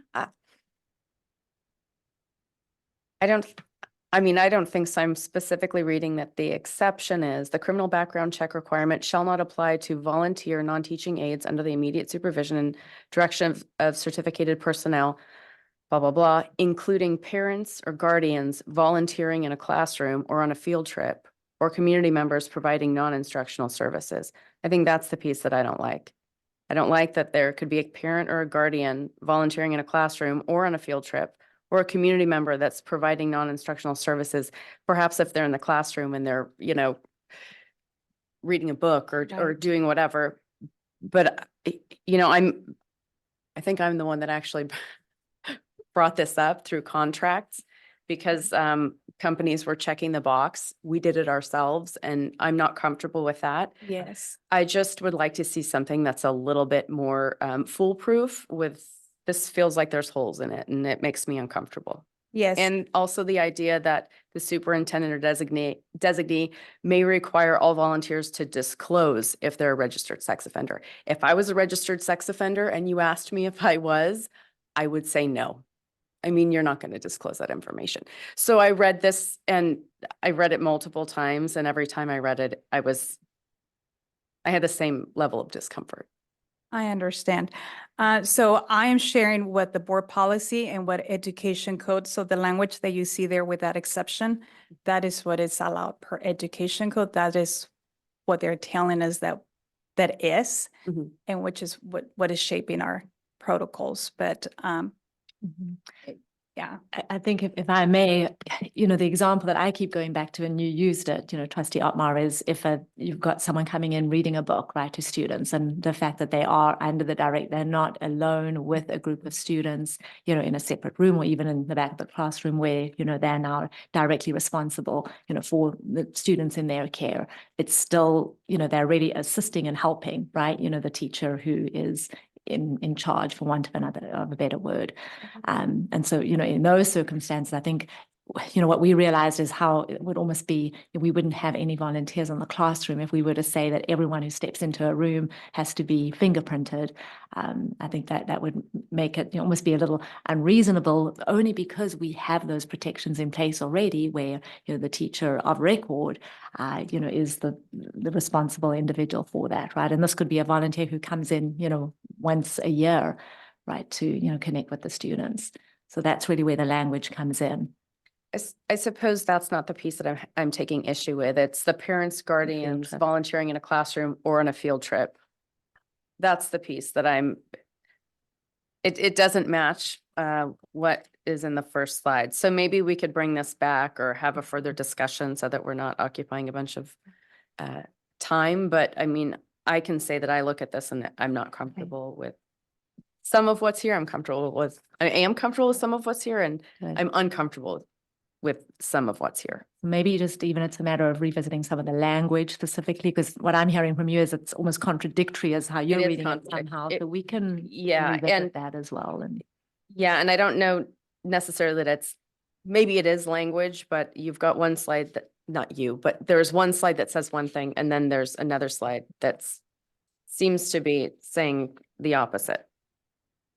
Yeah, if I could just, I mean, I totally read that and it is, I think, in that ed code slide, and it's in my mind, it's the latter part of that statement is still applying to the intermediate supervision. So it's almost like we need another intermediate supervision to follow that second part of the statement. Because I think that's the key. It's the parents, guardians volunteering or on a field trip that are also under the immediate supervision of direction of certificated personnel. Yeah, and I guess I'm just being realistic about it. If you're a volunteer on a field trip, you're not, it's hard to stay in a group sometimes, depending on the age of the kids, and you're sort of given a group of kids to keep your eye on.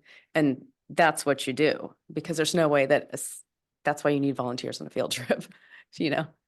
Right. And those volunteers are sorry, because I did read this. Those volunteers, I think, would be required to be fingerprinted. But If you're in charge of a group, according to this, that's because they're under the direct immediate supervision and direction. So once you're a volunteer that takes a group of kids aside, you're no longer the visitor, you're no longer a volunteer under supervision, you're a volunteer outside of supervision and would require fingerprinting, is my understanding. Correct.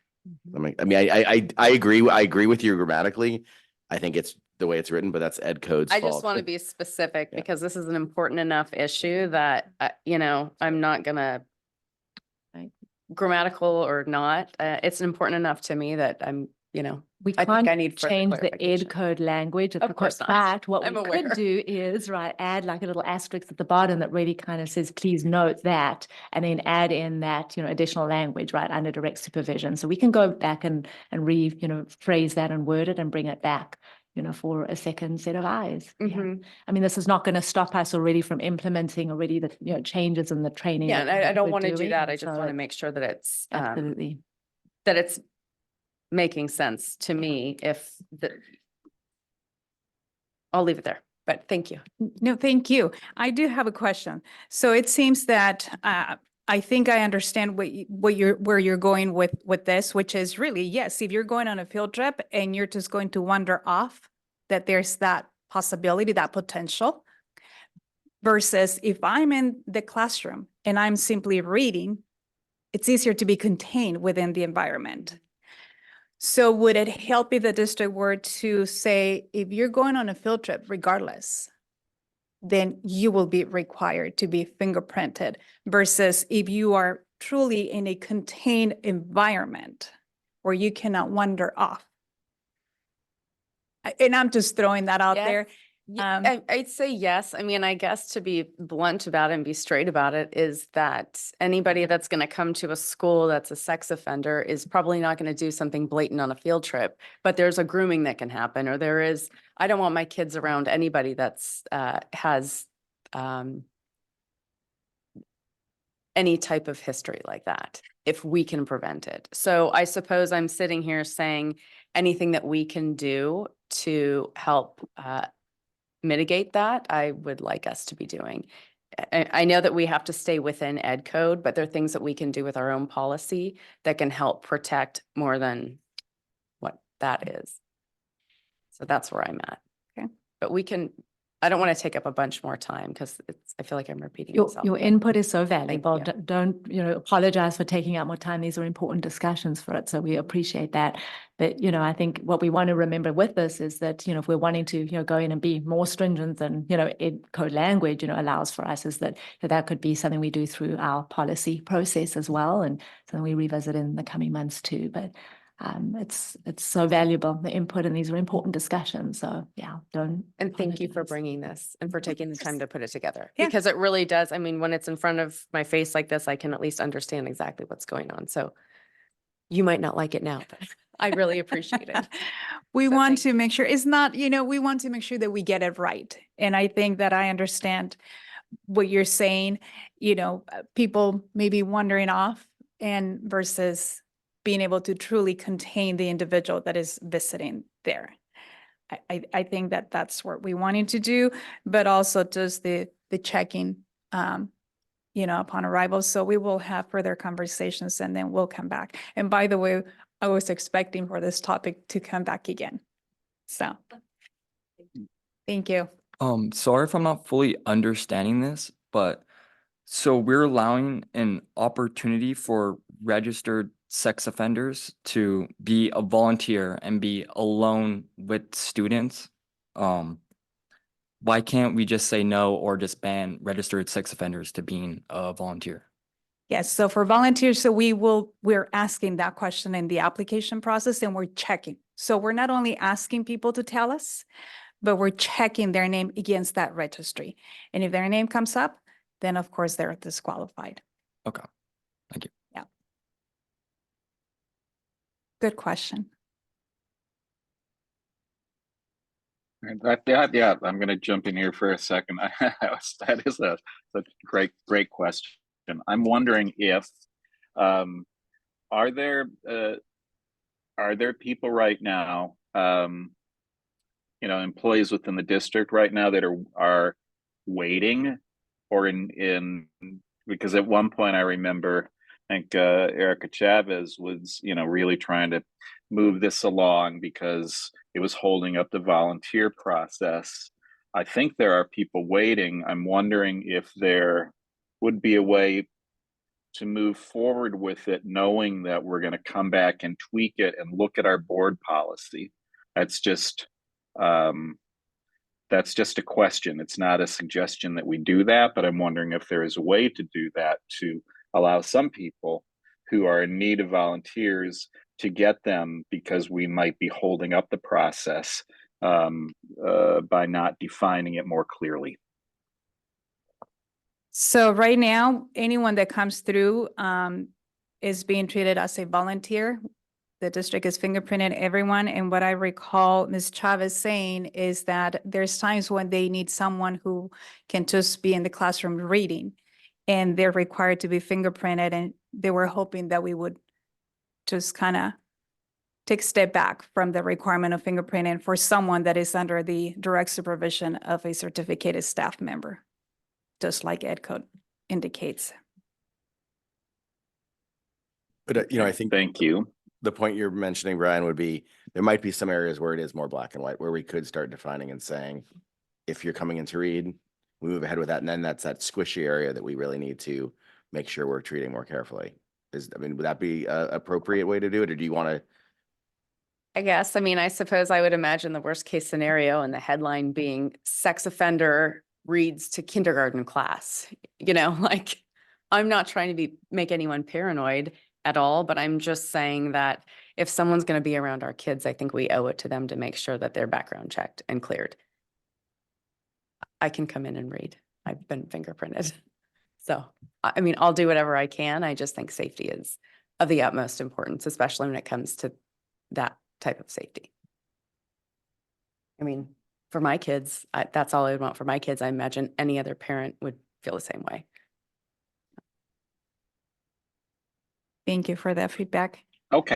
All right, so board, I'd like to just open this up to public comment. Anybody online, please raise your hand. Anybody in the room, if they'd like to add anything to the discussion, please do.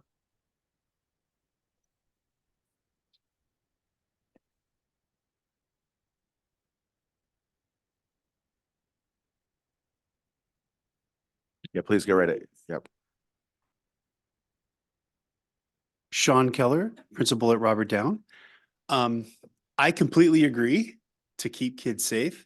I do ask the board to consider just being reasonable from time to time.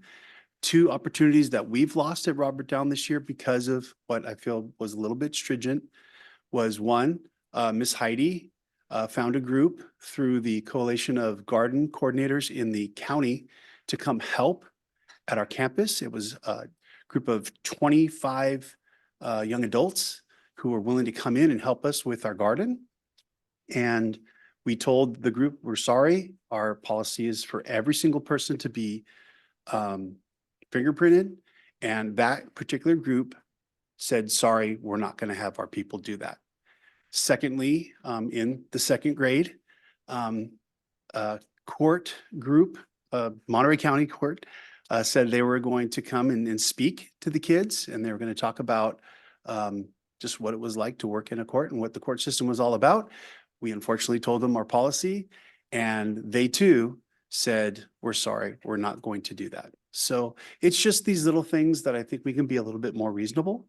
I assume that since they worked for the court system, they were very much similar to the police who we allow on campus and fire individuals, first responders that we allow anytime. And we never question that whatsoever. 911 call, people come in, we don't ask them to fingerprint before they step on our campus. So that's being reasonable. And I just ask that we do that from time to time. That's all. Thank you.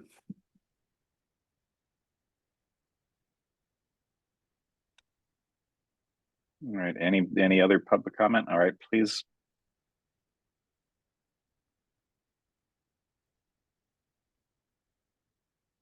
Hi, I'm Molly. I'm a longtime parent, Pacific Grove, since preschool. And I've been a volunteer for many, many years in the school district. And I'm going to have to agree with Ms. Otmar, because I think right now, especially with everything that's just happened with the intruder incident, that we have a lot of parents and students that we need to think about, and the fact that they're probably experiencing a lot of trauma as a result of that. And so I don't think it actually goes far enough. I really think that supervising staff, as well as administrators and instructors, should be regularly fingerprinted, in addition to volunteers and anyone that's going to interact with our kids.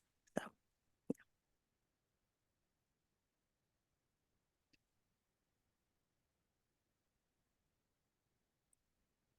Okay, it looks like, oh, sorry. One more.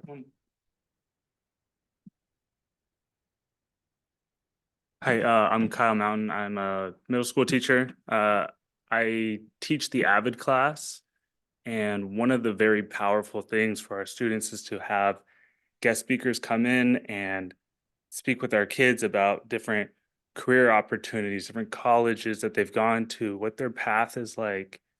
And with the fingerprinting situation as it is now, it's non-existent. So we can't get those really important learning opportunities for our students. I mean, one of our board members has even come in and done it in years past.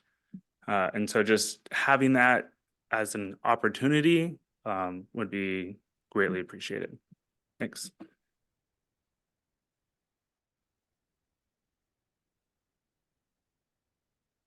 Any other members of the public wishing to speak? I don't see anybody online. President Swanson, Yes. this is, as a point of order, would it be possible to direct staff to follow up with Mr. Mountain? Given the situation that's occurring at the middle school, it sounds more like a visitor versus volunteer situation, and maybe with another conversation that can be clarified and maybe some help there. That work? I would be absolutely in support of that. Yeah, absolutely. Yes. Any other board members want to chime in on that? I mean, just a clarification though, I think under our current policy, the problem is that they would not be allowed, even a visitor, right? I would just ask that a conversation be had between staff and Mr. Mountain with regard to whatever the situation is going on in that classroom or that program, just so he could be followed up with. That's all. Just if I could give a hypothetical, because this is an area where I feel caught on a. Can I stop you? Because I feel like, okay, so point of order. After public comment, all we can do is direct staff. We can't really have a conversation about public comment. Mine was not about public comment, but that's fine. We can Okay. move on.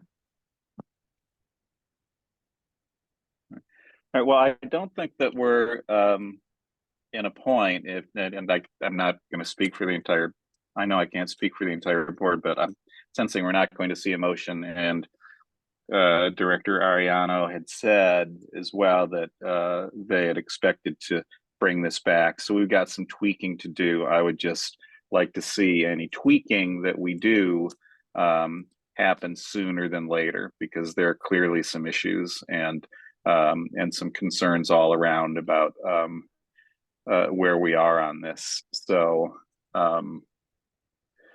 with that said, unless there is a motion to move forward, well, there is no motion anyway. This is information discussion. So and I think we're ready to move on to the next item, which would be item B, property tax update, which I expect to be kind of exciting.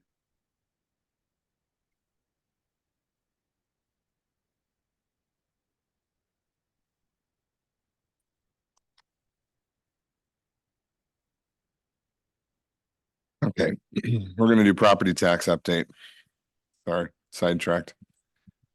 Okay, so every year we bring our property tax update to the board in January to kind of see where we're landing. We're a basic aid district. Everybody knows that. We are adherent pretty much solely to property tax revenue. This year, I don't have a lot to report for December. You'll notice that in the packet. December was left blank because when we prepared the packet prior to, I think it went out on the 22nd of December, I did not have property tax receipts at that time. I have since received some property tax updates on the December receipts, but they're not whole, so I really don't want to report them at this point. I will report them moving forward. Just to go through this really quickly, on the cover page, you can see that we have a chart for property tax revenue going back to 1991 all the way up through 23-24. You can see the increase substantially. The district up in or around has been 3 to 4% on average, an increase in property tax over actuals over the prior fiscal year. On the packet on page 187, 188, that's the cover page. You can see our 22-23 unaudited actuals for property taxes last year came in at 36,246,544. You can see that this is an increase of just around 8.39% over the 21-22 fiscal year. And that was 2% higher than the budgeted projections in the adopted budget for last fiscal year. Right now, I'm presenting on the projected property taxes for the 2023-24 actuals. You can refer to that spreadsheet that I included in the packet on page 189 and 190. That does show a side-by-side comparison. What this is a fiscal 12 form. It shows our cash receipts throughout the fiscal year. Of course, you're only seeing property tax receipts this year from July through November, but I show a side-by-side comparison to the prior fiscal year for comparative purposes. At the adopted budget this year, we budgeted for property tax revenue to come in at 6.48% higher than last year's actuals. I can't at this point say if we're tracking along that line yet until we review December property tax receipts. The biggest two chunks we receive throughout the year, everyone's familiar with December and April. That helps me determine the property tax revenue for the school year. I would suggest by looking at July through November, we're around on track with the projections for 23-24 in the adopted budget. You can see we have a net increase right now of $102,000, but again, we're talking about normal property tax receipts are in the neighborhood of 18 million in December. So I need to review those property tax receipts for December. Right now, our projected increase over the 22-23 year is estimated to be just over 2.2 million. The property tax receipts may come in a little bit higher, a little bit lower. One of the things I want to mention about last year, the reason why we were off by 2%, and I brought this up before budget development, is that during the COVID years, there was a lot of commercial property taxes withheld, and there were deferrals. So last year, that relatively sizable increase over the projections was due to the accruals from commercial property tax revenue. Us and Carmel are heavily connected to the tax assessor's office and the auditor controller's office. I've already been in email communication with her as to why we didn't receive tax receipts the way we had projected for December. I did receive a response, and as I mentioned, once I have the time I received that this week. So once I have the time to kind of delve into that a little bit deeper, I'll bring new property tax revenue receipts forward to the board. So with that, any questions?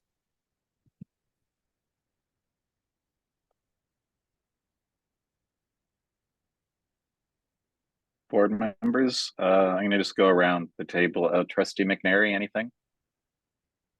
No, it sounds like we're in a bit of a holding pattern until we get more information. So looking forward to it. Thank you for this update. Trustee Otmar, Nope, nothing for me. Thanks. Trustee Dr. Hazen. Just a random budget question that might be outside of prognostication abilities, but it seems like we've had really good news about property taxes for multiple years.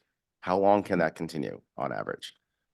So our property tax revenue receipts are based on assessed valuation, as you know, right? So, you know, this district was, well, the parcel taxes in our in our district boundary area, you know, have remained relatively low because assessed valuation hasn't ballooned, right? Historically, we can compare us to Carmel, for example. A lot more home sales taking place in Carmel. There's a lot less home sales. I talk about the whole cap that exists in Pacific Grove and the portion of Pebble Beach that's part of our boundary area.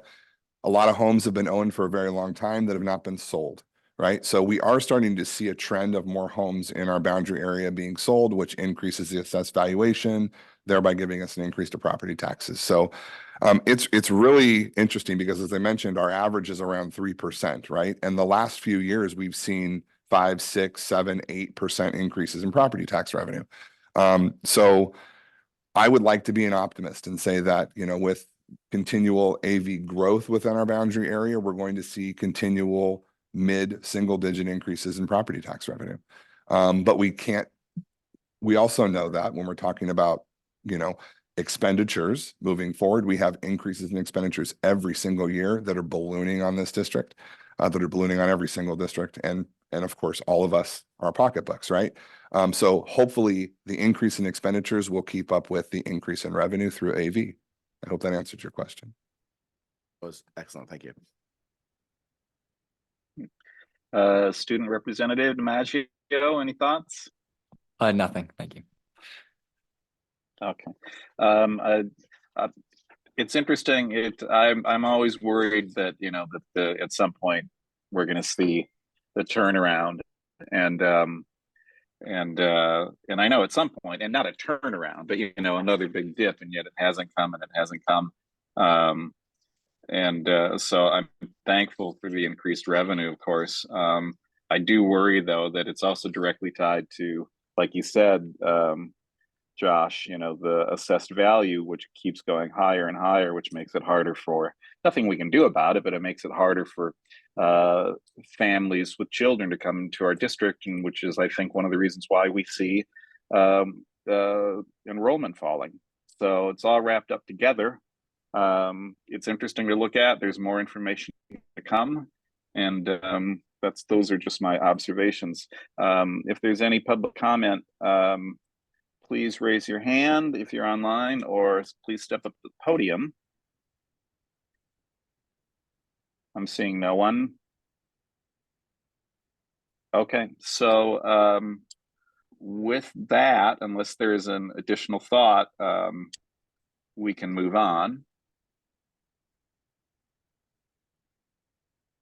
And I'm not hearing anything from any of the board members. So let's move on. Thank you for that presentation, Mr. Jorn. Appreciate it.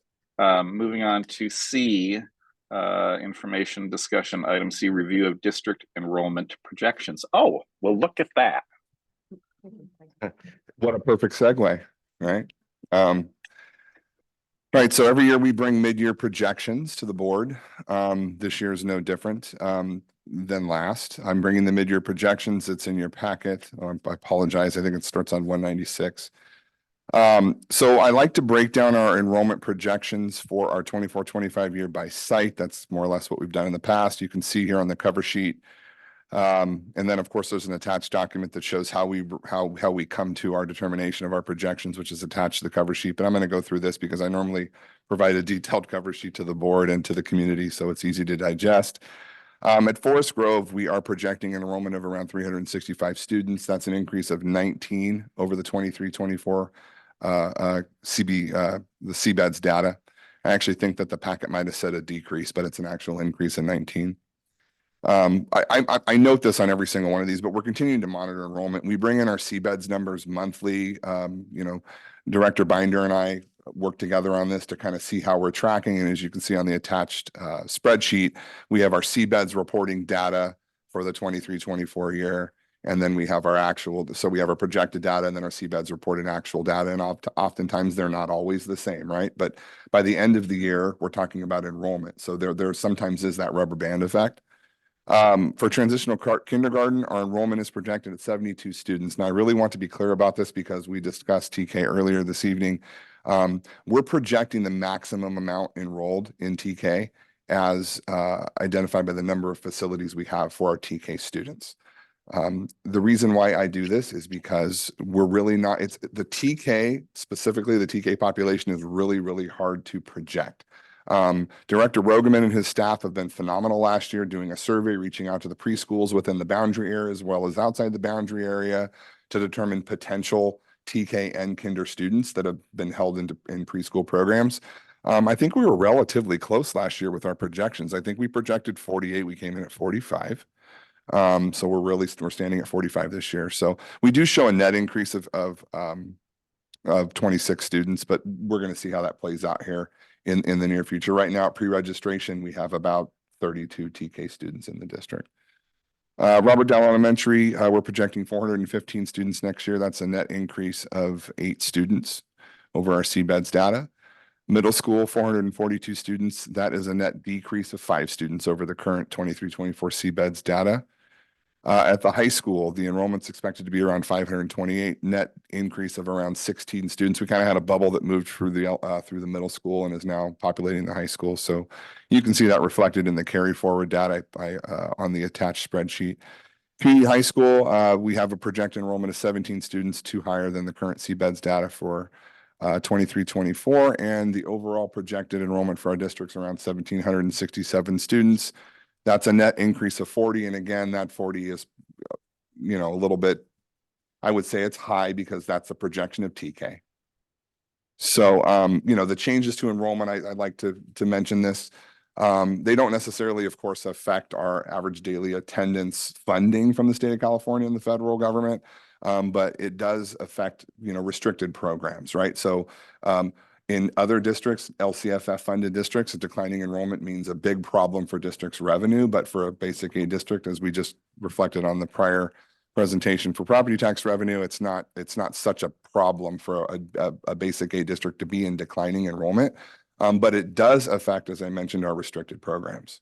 Right. So a lot of the restricted programs, and I'm not going to get totally into that tonight because it's not a budget discussion, but a lot of them are expiring. We went through that at budget development last year, this past year, and we'll go through that again when we bring a new budget forward to the board for 24-25. But a great deal of those are expiring, meaning that the declining enrollment is not affecting those programs because the programs are expiring. So with that, I'll open it up for questions.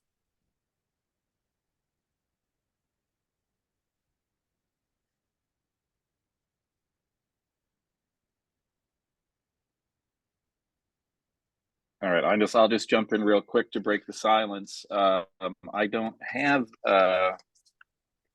anything to ask. I appreciate the presentation as always. Thank you. I'm going to jump to our student representative. Any questions? So with TK, we're expecting double the amount of students from. Okay, so 26 enrolling. So that's a whole nother classroom for TK, really. Are we equipped for that at our TK site? It's a great question, Dario. So we're, again, I'm anticipating 3 complete classes. The reason why I'm doing that this year is we did not project enrollment for 3 classes last year, and at the tail end of the very beginning of the school year, we knew that we had an additional classroom available, but we were kind of juggling with who was going to teach those classes. And we ended up with only 2 TK classes last year. We are projecting the need absolutely for 3 TK classes this year. Depending on what the enrollment might be. Either way, we were so close this year. Certainly we're going to go over the 48, which that's why I'm projecting at 72. But yes, this district actually has 4, Dr. Adamson mentioned earlier, Title 22 compliant classrooms in this district. 1 is at Robert Down, and there's actually 3 at Forest Grove. But the plan is for 1 at Robert Down and 2 at Forest Grove that are Title 22 compliant equipped classrooms. Perfect. Thank you. Dr. Hazen, anything? Nope, nothing now. Just I guess a point of order, and it's kind of coming, I know we've settled B, but there is a direction item. Do we still need to direct you on this at the end to bring it back okay, okay, thank you. All right, Trustee Otmar? No, I don't have any questions. Thanks. Okay, all right, Trustee McNary? Looking at these numbers, our enrollment is actually trending slightly upward. If numbers that are projected come to fruition, are we still concerned about declining enrollment overall? Because I know that's an issue that's been raised in recent years. It's a great question. So you're right. I mean, we're showing an increase in enrollment based on over projections of the TK population and the kinder population, right? So again, that's a number that's hard for us to grasp. But our 1 through 12 numbers are still declining, but I would say there's been more of a leveling, right? I mean, this district went from 2,000 to 1,700 and some odd students relatively quickly over the course of about 4 years. Now we're talking about 10 or 15 students here or there. But we do plan for an influx of TK students and students that were still held back into preschool programs that will be attending kinder. So that should show an increase, a leveling, or maybe potentially an increase in enrollment.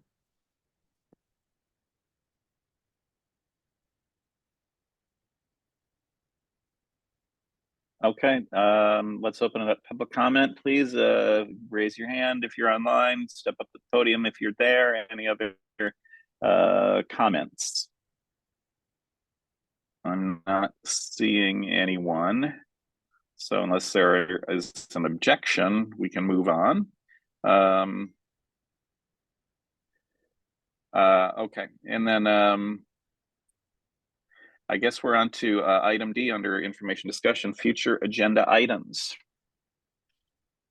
And that would be me. Thank you, President Swanson. So, Yes. the first item we have is the board cultural proficiency training, which we have gone ahead and identified under our February, our January meeting on the 25th.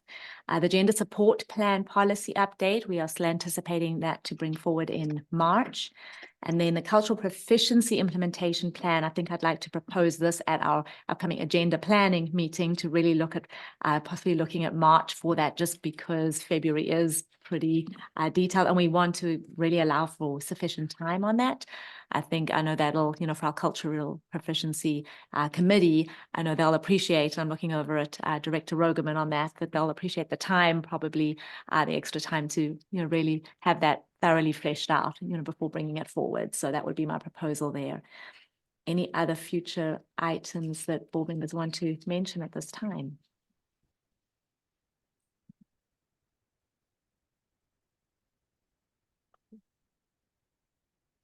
Nice.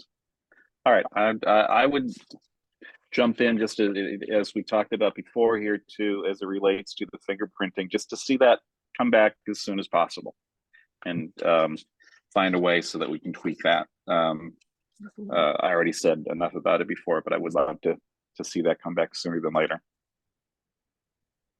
Perfect, yes, and we will go ahead and make sure we've got that, I will connect with Director Ariano on that, and that will be coming back for sure, yep. Okay, going around the table there, Student Representative DiMaggio. Nothing. Okay, Dr. Hazen. Nope, nothing to add for me. Thank you. Trustee Otmar. Nope, you got it. Thank you. All right, Trustee McNary. Nothing to add for me. Thank you.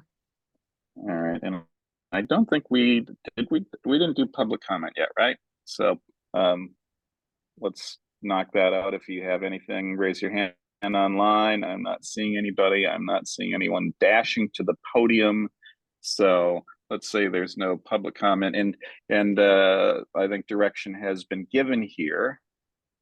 You don't need anything more. So with that, I wanted to thank everybody for putting up with the online part of this meeting. I hope it wasn't too painful.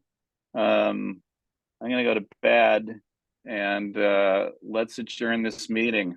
Let's gavel out. Oh yes, yeah.